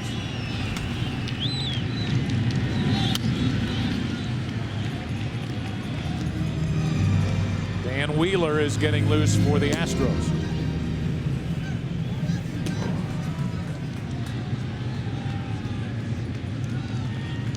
On 1-1. Ausmus into the air to left center field. Going to get it is Rowan. Aaron Rowan moments ago had this conversation with Adam Everett, the Astros shortstop. How's the weather in Houston right now? A lot better than this?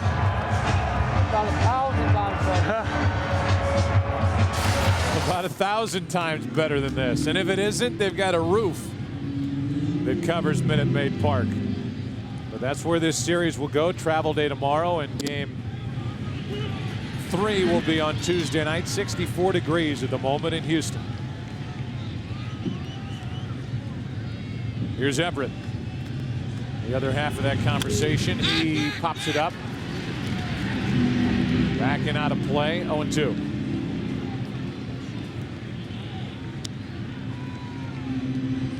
All the rain in the latter innings, just hopeful that neither side is penalized by the wet ground that's going to affect the infielders and the outfielders on balls hit on the ground. Humidity 34%. Houston, and Creedy with a diving catch to his right. Everett is thinking, what do I have to do? He finally hits one hard, and Creedy is there leaning, catching, and diving for the second out.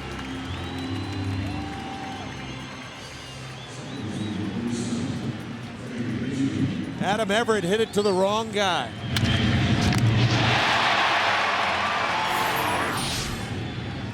Now it's Biggio.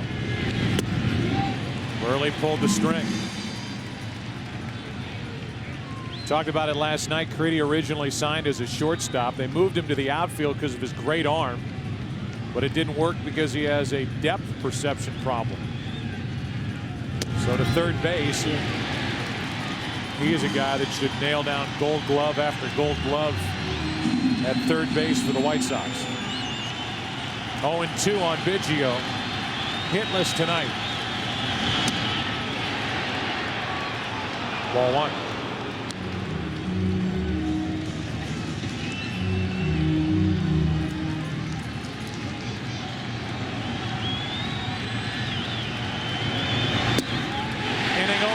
Burley gets through 7.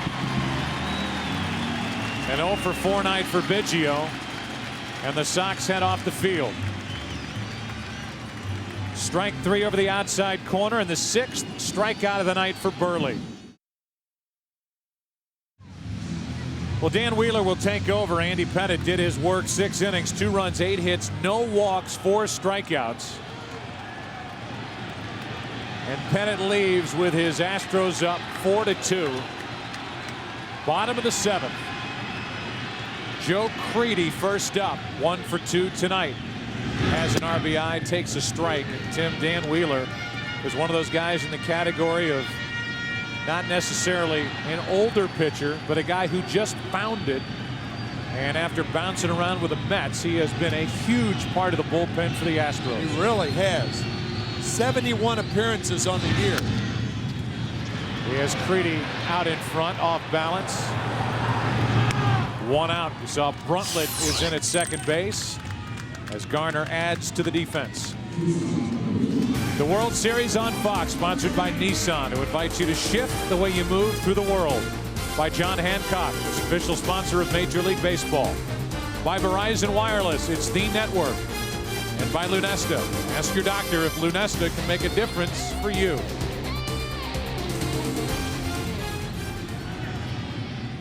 Joe Crede fouls out. Here is Uribe, who is 1 for 2. Takes a ball. Jerry Reinsdorf, his 25th year. We had a chance to visit with Eddie Einhorn before the game. And they are riding this wave, having a ball with their beloved Chicago White Sox. On the outside corner, a strike to Uribe. Mentioned the 6 world championships that Reinsdorf has while owning the Chicago Bulls.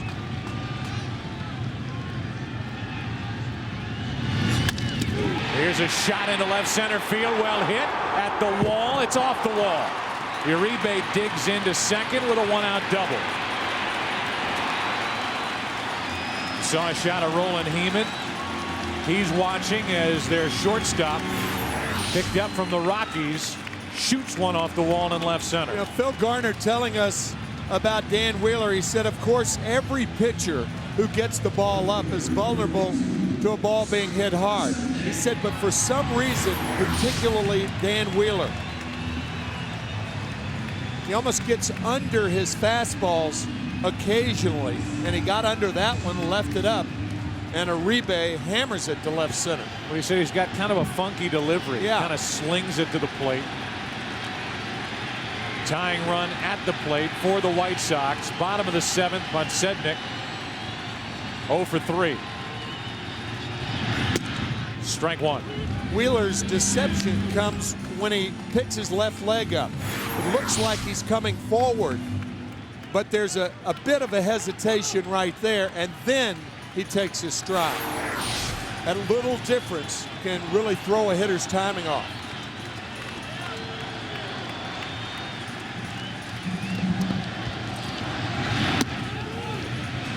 One ball, one strike.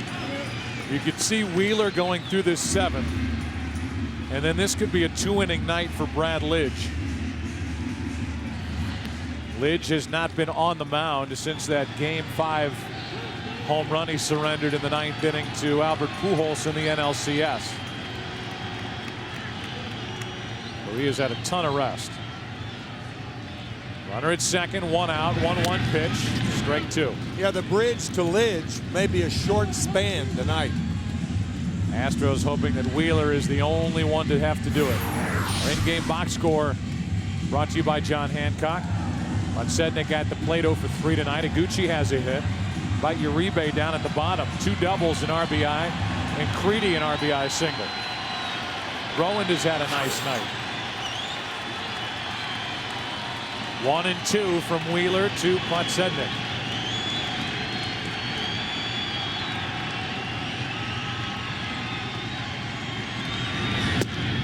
Two down. I believe that was a splitter. Excuse me, Joe. Yep. Either a splitter or a tailing fastball from Dan Wheeler to get Podsednik. Yeah, it was a tailing fastball, a 2-seam fastball thrown from a right-hander that goes away from a left-handed batter. Now the inning is up to Iguchi.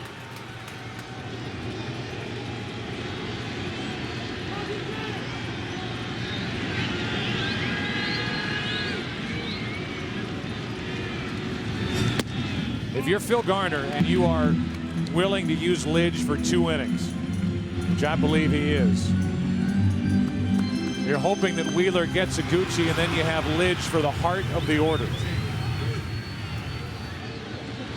Dye, Konerko, and Everett, the 2, 3, and 4 men, rather the 3, 4, and 5 after the number 2 hitter Iguchi, who waits for a 1-0. Now it's 2-0. As it is for the White Sox, if Iguchi can get on, Jermaine Dye would come up representing the go-ahead run at the plate here in the 7th. And they'll be dealing with Wheeler and not Lidge.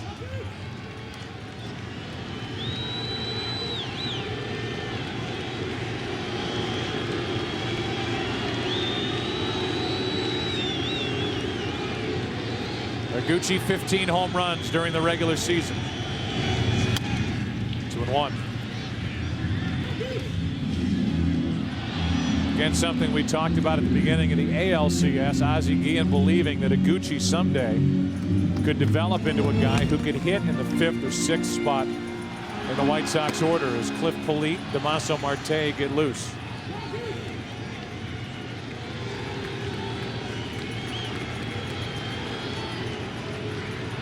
Here's a 2-1. 3-1.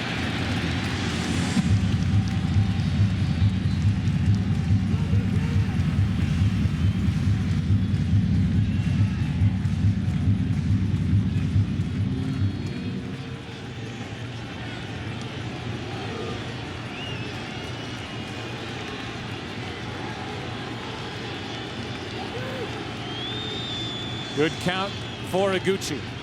The tying run at the plate. Out of play, full count.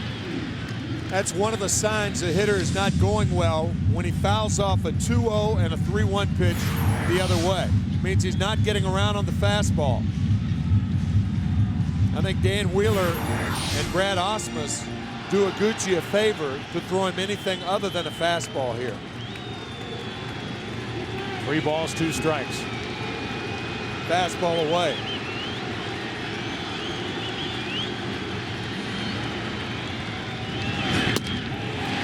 Two on, 2 out. The first walk handed to the White Sox tonight. Our game summary is brought to you by Nissan. The starters, Burley is still in there at the moment. He has gone 7. Pettit went 6. Lance Berkman 3 runs batted in tonight, 13 for the postseason.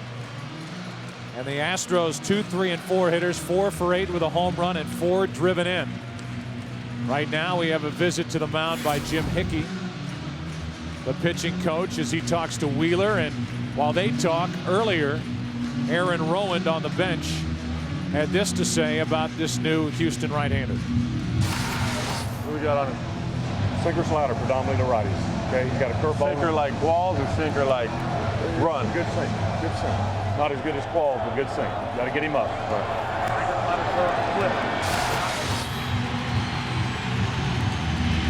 Here is Jermaine Dye. Tying runs are on for the White Sox here in the 7th. 2 out. Already up 1-0 in this World Series.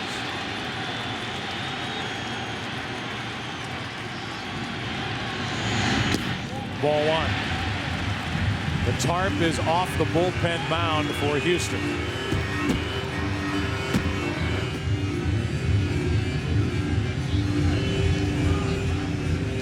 And Qualls, Rowan and Walker were just talking about in the dugout for the White Sox, loosens here in the 7th. He was up last inning, so it shouldn't take him long. Dye tonight is singled, grounded out, flied out.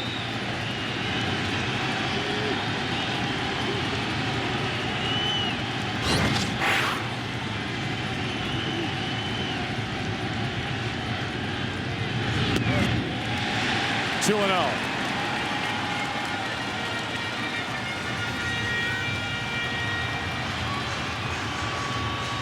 Their RBI man, Paul Konerko, who knocked in 100 during the season, on deck.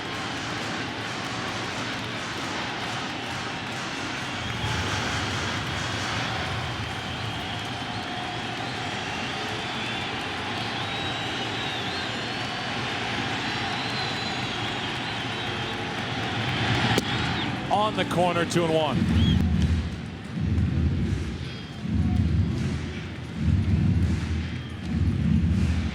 It's a pretty good 2-0 pitch from Wheeler, needing a strike and getting it over the outer edge of the plate.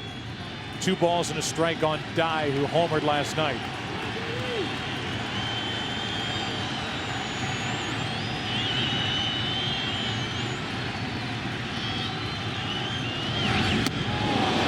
Three balls and a strike.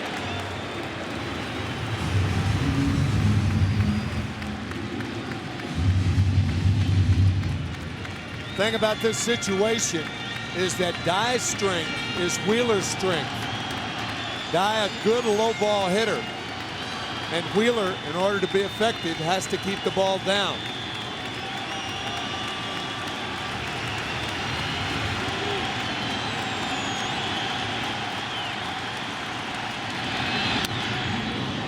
Back here to run the count full.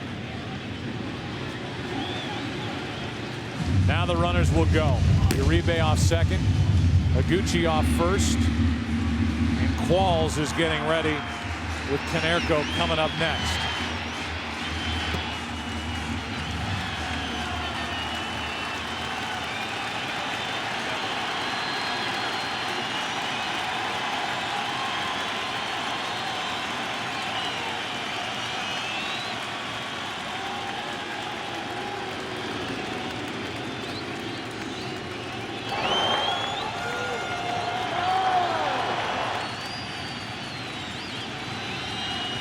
Decent speed on the bases for the White Sox.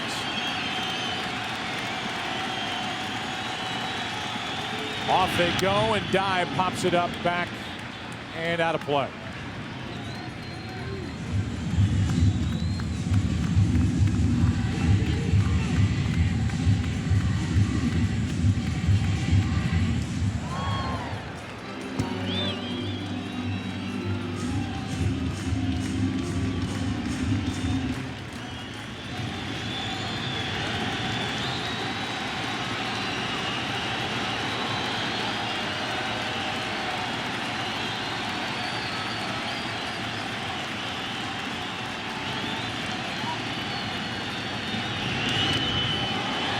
Dye hit by the pitch to load him up.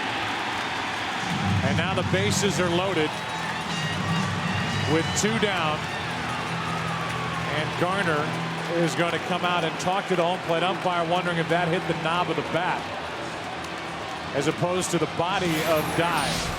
Let's take a look. Oh, that hit the bat. Certainly did. Looked to me like it did. Either the bat or the right forearm. That looked like it hit the barrel of the bat of Jermaine Dye.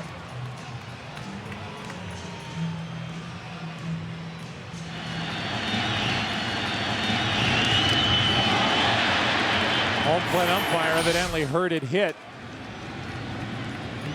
the right arm of Jermaine Dye. Right. Wheeler is out. Qualls is in. Konerko coming up with a bases loaded, 2 out.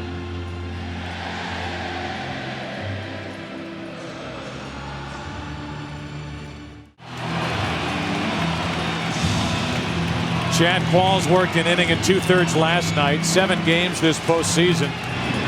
9 1/3.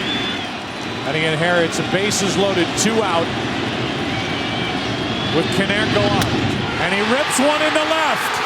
Konerko, grand slam.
First, let's go back to how the White Sox loaded them up before that dramatic blast by Paul Konerko to put Chicago up by 2. A 3-2 pitch up and into Jermaine Dye. Does it hit the arm of Jermaine Dye? I would say no. It hit the bat. He was awarded first base. First pitch from Qualls. Goodbye.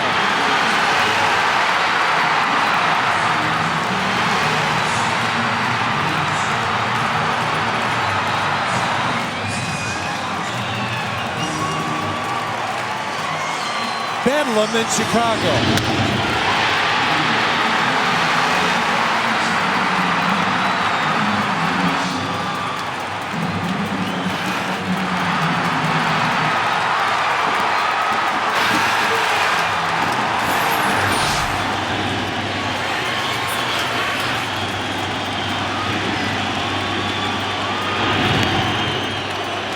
Everett followed with a hit, and he draws a throw from Qualls.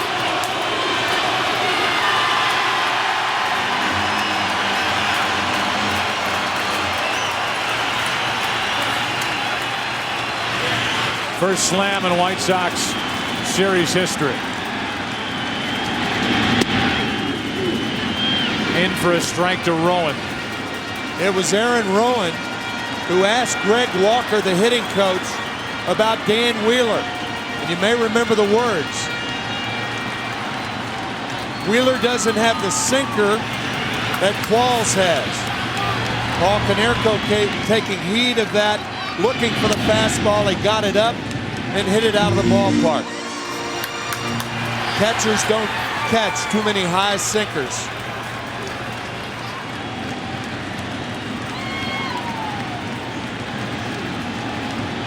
Wheeler took over to start this seventh. Creedy fouled out. Uribe doubled. But Sednick struck out. Gucci walked. Here's Everett running on a pitch down and in. Throw by Osmus is in time. And then after Jermaine Dye was hit by the pitch, according to home plate umpire Jeff Nelson, Qualls took over. And then Konerko took over. The grand slam as the White Sox up in game 2. 6-4.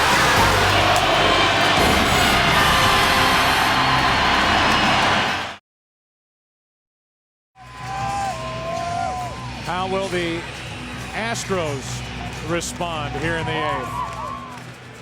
Paul Konerko with the single biggest swing of his career. A 2-out grand slam in the bottom of the 7th. White Sox up 6-4. And Cliff Polite takes over and delivers a strike to Tavares. 2, 3, and 4 hitters for Houston. And there will be a lot of talk about that 3-2 pitch to Jermaine Dye. Home plate umpire Jeff Nelson ruled that the pitch hit Dye and awarded him first base. The pitching change and the grand slam followed. Tavares flies to right. Dye makes the catch, and we go back to the 3-2 pitch to Dye in the bottom of the 7th. If the ball hits the bat, it takes the trajectory down after that. Like that ball. Had it hit the arm, it either goes up or parallel to the ground. Watch Dye's reaction. He doesn't go to first immediately. And I think that is the most definitive look right there at the right arm. Granted, he's got a black sleeve on his arm. But there is a gap between his right arm and the baseball, which hits the black barrel of his bat. And again, that ball went down once it went through the hitting area. So here we are in game 2 of the World Series, talking about a play at the plate with home plate umpire Jeff Nelson awarding the White Sox and Dye first base.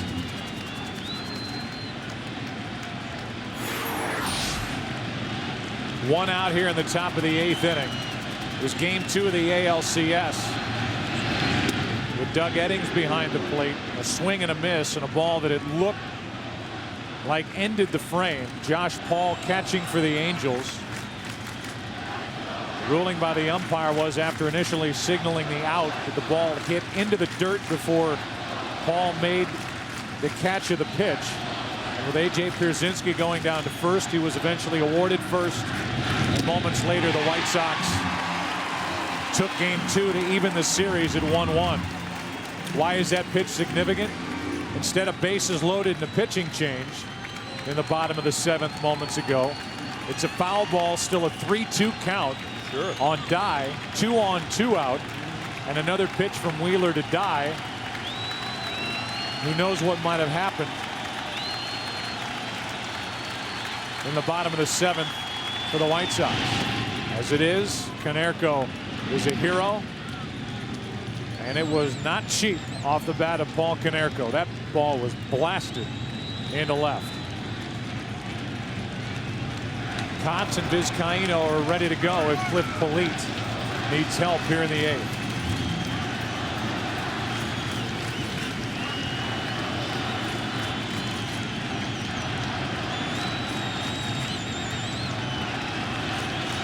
Burley 7 innings. He's in line for the win if the White Sox hang on. Berkman is gone.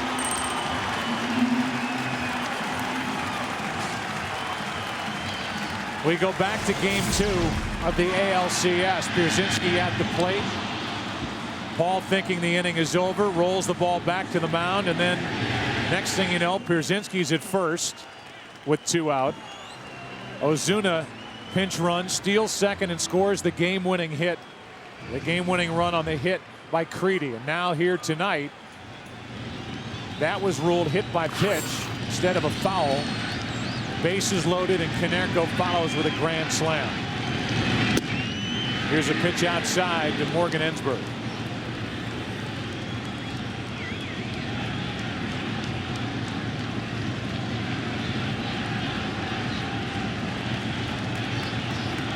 Two out, nobody on. Ensberg is homered tonight, 1 for 3.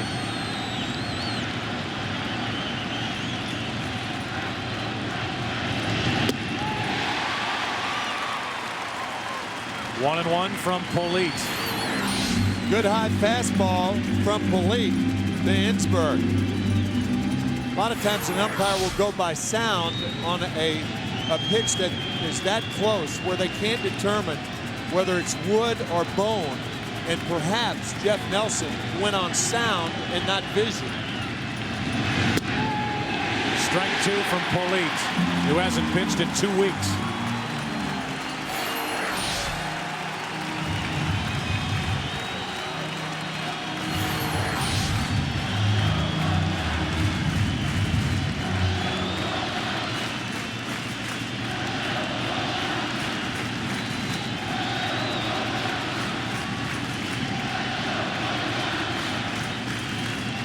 With the bases empty, 2 down, Ensberg grounds to short. Uribe, bottom of the 8th. This place is alive now.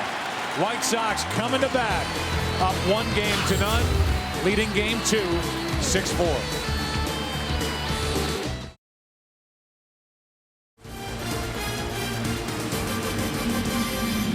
Bottom of the 8th inning, Drayton McClain, very popular owner of the Houston Astros. Chairman and CEO can't wait for this series to get down to Houston. Neither can those fans that packed Minute Maid Park and just shook that place during the NLCS with St. Louis. Here's Aaron Rowan. 6, 7, and 8 hitters for the White Sox, who now lead by 2. Bottom of the 8th. And Qualls is back to work. It's a double hit. 1 ball, 1 strike. TC Chendon chopped it off the plate and then knocked it with his bat back out of play. Mike Gallo, a left-hander, is getting loose for Houston.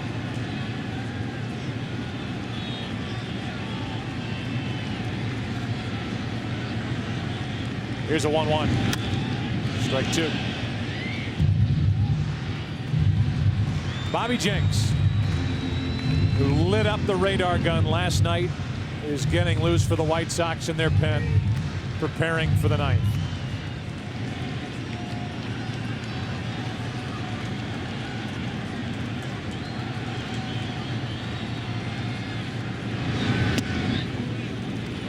Two and 2.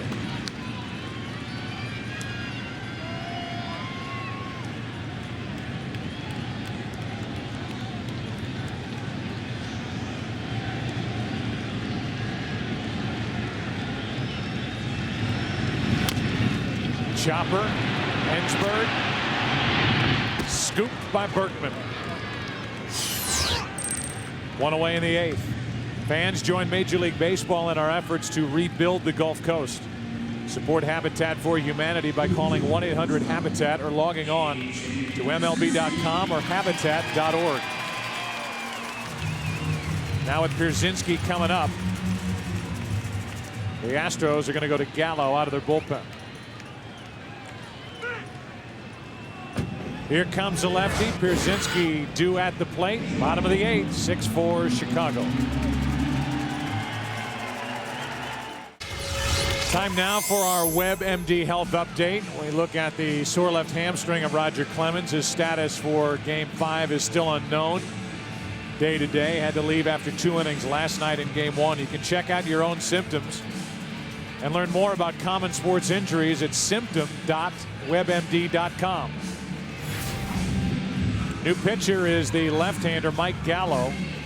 Got into 36 games during the regular season and makes his first World Series appearance with Lidge getting loose.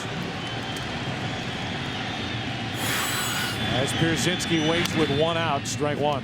That would lead you to believe that Phil Garner will leave Gallo in there to pitch to Pierzynski and then make the move to Lidge after Mike faces AJ.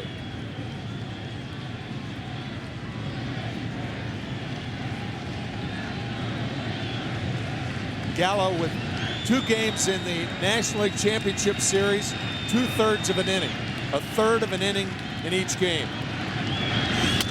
Pierzynski grounds to second. Bruntlett takes care of the out, 2 down. And let's see if Lidge is coming on to face Creedy.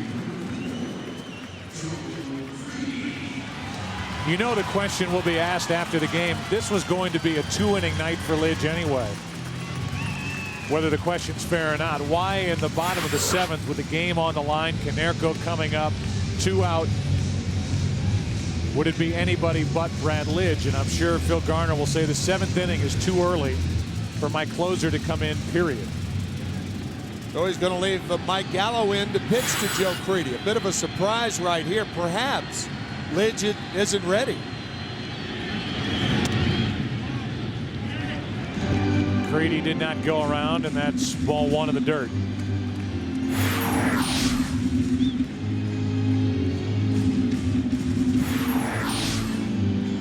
Creedy tonight, an RBI single. He's grounded out, fouled out. He fouled out to start the 7th.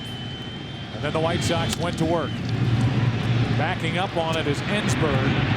The inning is over. Bobby Jenks, the closer, coming on for the White Sox.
.7 miles per hour from Bobby Jenks for a strike to Jeff Bagwell.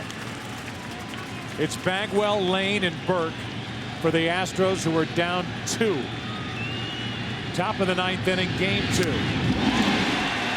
Last night, Jenks struck out Bagwell with 2 on and 2 out to end the top of the 8th. 0-2 is the count here to start the 9th.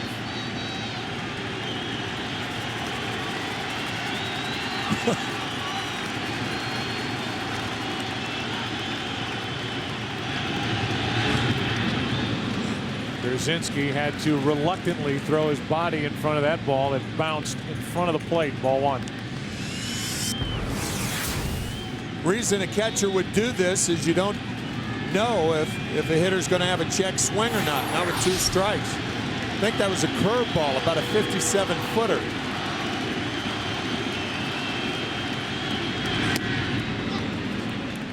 Two and 2. Last night, the combination of Kotz and Jenks saved it for Chicago. Hermanson joining Cox.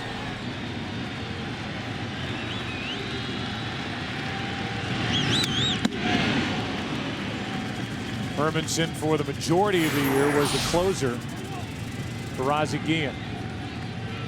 But they found Jenks at the end. And they're glad they did.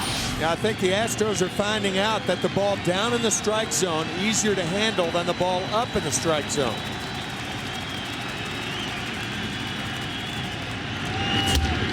Bagwell into center field. Rowan will not get there, and the Astros have a leadoff hit in the ninth. I think that pitch was just above the knees. You could see Pierzynski setting up, and that ball right around the knees of Bagwell. And he opens the Houston ninth with a base hit.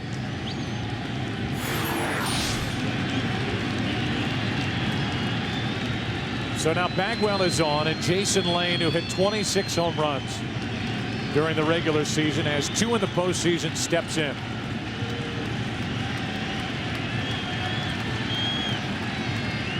One on, nobody out. Lane, strike one.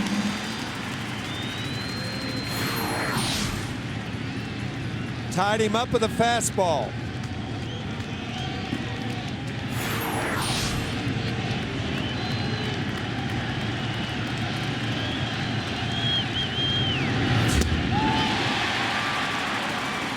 Oh, and 2.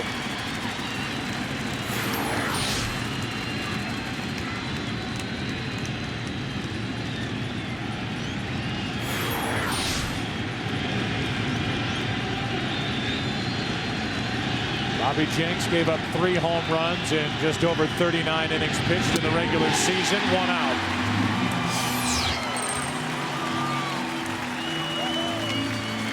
No gas shortage in Chicago.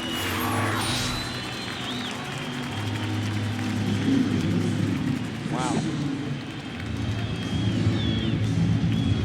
Ozzie Guillen was sitting on a golf cart during spring training watching some of the young pitchers the White Sox had ready to fill in the minor league ranks, and he heard Bobby Jenks throwing on the first day, and he said, wow. Jenks had had some off the field issues. Ozzie Guillen told him, if you keep yourself on the straight and narrow, baseball end of it will take care of itself, and you will be in Chicago before the end of the year. And here he is trying to close out game 2 of the World Series after getting the save last night in game 1.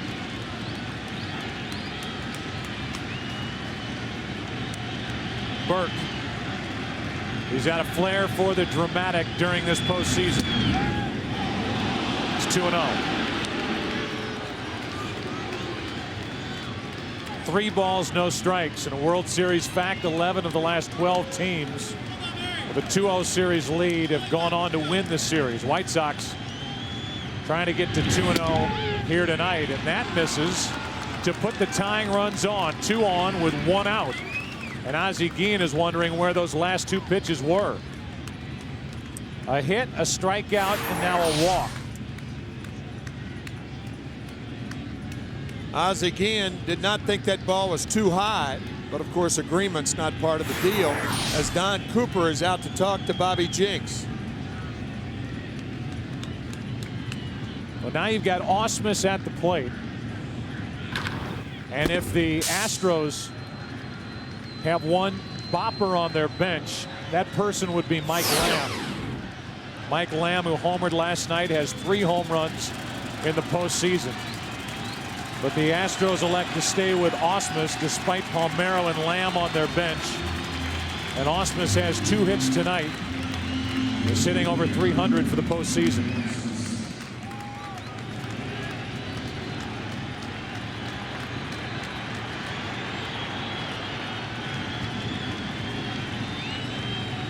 Bagwell at second.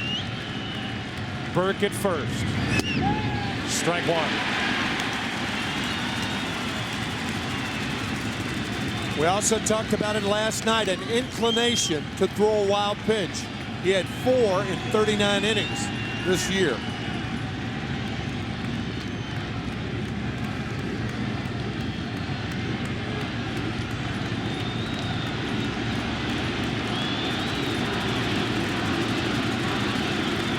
Ausmus waits, 2 on, 1 out. Check swing grounder to the right side. The runners advance to second and third, 2 down. And now with Everett, the next scheduled hitter, he's coming back to the dugout.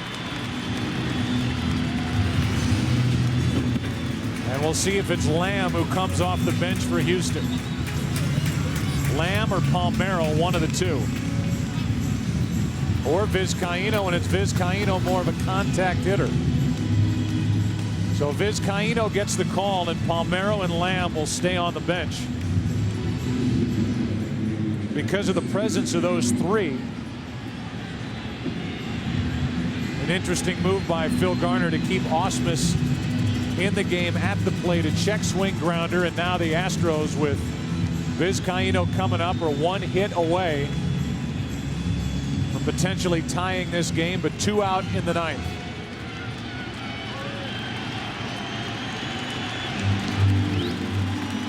Everett 0 for 7 in this World Series, 0 for 3 tonight. And here's Vizcaino. Remember, defensively, the Astros pulled Biggio out, put Bruntlett in, and he's on deck. Vizcaino, a base hit to left. 1 run scores. Here comes Burt. Throw home. Safe, and the game is tied. Vizcaino delivers. 6-6 in the 9th. What a slide by Burke. He got his hand in there to tie it at 6.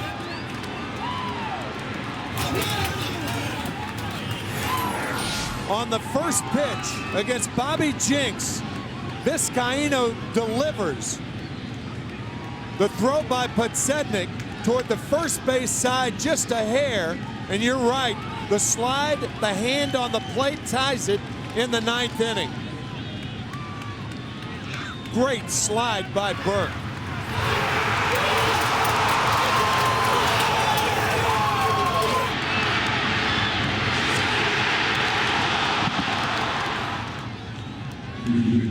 And for a guy who last night looked untouchable, Bobby Jenks gives up 2 hits, a walk in the inning, and Vizcaino, a longtime big leaguer, a professional hitter, delivers for Houston. It's a 6-6 game, and Jenks is gone. Kotz is coming in. Mike Lamb is coming up for Houston in the 9th.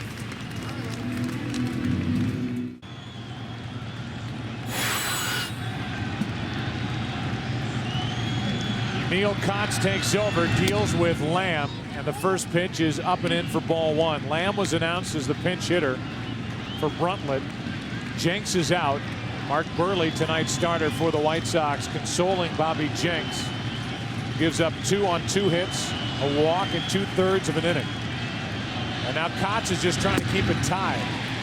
6-6 in the 9th, 1 ball, 1 strike on Lamb. Now the Astros are in a position where they've got their closer, Brad Lidge, ready to go when needed, as they've gotten up off the deck and tied the White Sox. That's down and away, 2-1 on Lamb. Go ahead run at second in the person of Jose Vizcaino, the 37-year-old who's played in the big leagues in 3 different decades. Lamb trying to poke it into left. It's 2-2. And harken back to the 2000 World Series in Game 1 when Jose Vizcaino singled the left field almost in the identical spot to win the game for the New York Yankees against the New York Mets.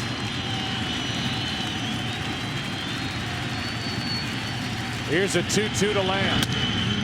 In the air to left, Podsednik is there, and this game 2, is going to be tied going into the bottom of the 9th. Who's coming up?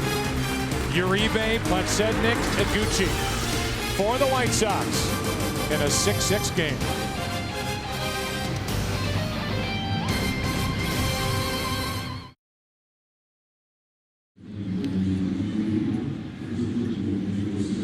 Now the White Sox and the fans here in Chicago will get a taste of the Houston closer, Brad Lidge, who's got electric stuff. It's a 6-6 game, bottom of the ninth. Mike Lamb, who pinch hit, stays in the game to play first. Chris Burke comes in from left to play second. His double play combination partner is Jose Vizcaino at short. And moving from first out to left is Berkman. Remember, at the top of this ninth, Bruntlett and Everett were lifted for pinch hitters. Here's Juan Uribe. And he gets a look at Brad Lidge.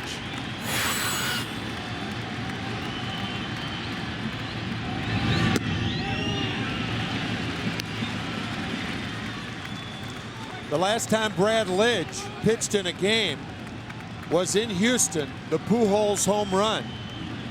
Met with silence as he left. And tonight he comes into the game, met with silence here in Chicago because of that remarkable hit by Jose Vizcaino.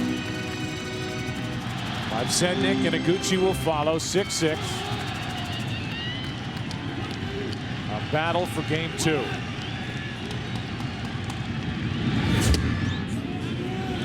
Down and in, 2-1. If you think back to the top of this ninth inning, the Astros put 2 on, have 1 out, and you're thinking, okay, Ausmus is coming up.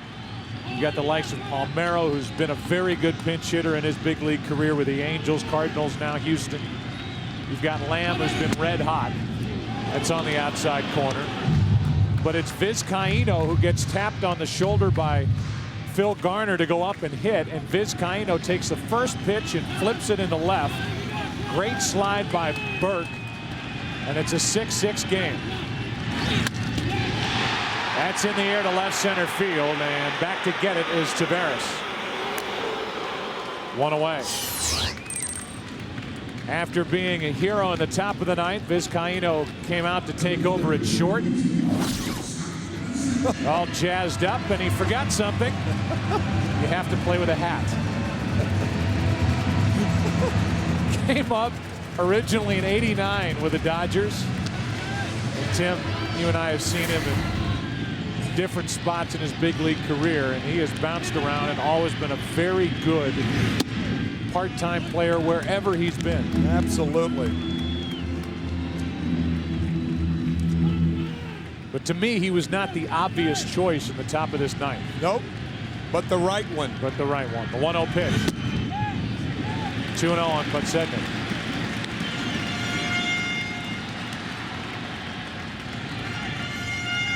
A 17-year career. A .271 average. With 1 out, a 2-0 pitch.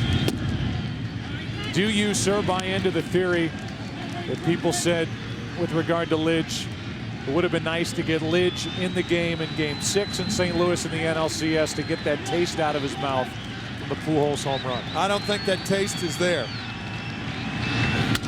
Podsednik hits one to deep right center field. Back at the wall. This ball is gone. Podsednik goes deep. His second home run of the postseason. And the White Sox win it 7-6.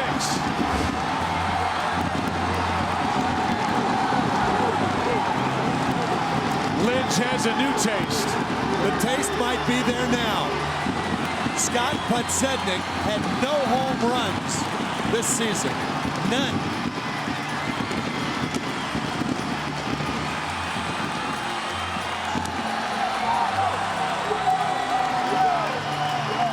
Unbelievable. Over 500 regular season at-bats for Podsednik and not 1 home run. But he homered in Game 1 of the Division Series, and he homers to end Game 2 of the World Series.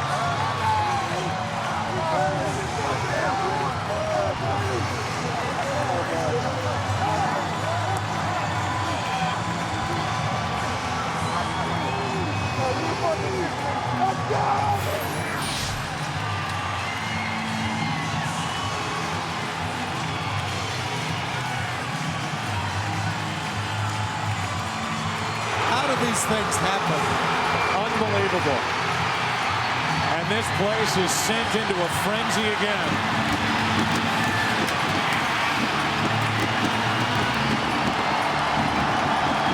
Podsednik homered in Game 1 of the division series against Boston. He became the second player in Major League Baseball history to have over 500 at-bats during the regular season, have 0 home runs, and then go deep in the postseason. He's now homered twice in October for the White Sox. And that look on the face of Aaron Rowan says it all.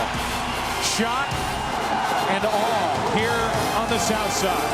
Podsednik with a blast to right center field. Our Chevy postgame is coming up as the White Sox win it in the ninth, 7-6.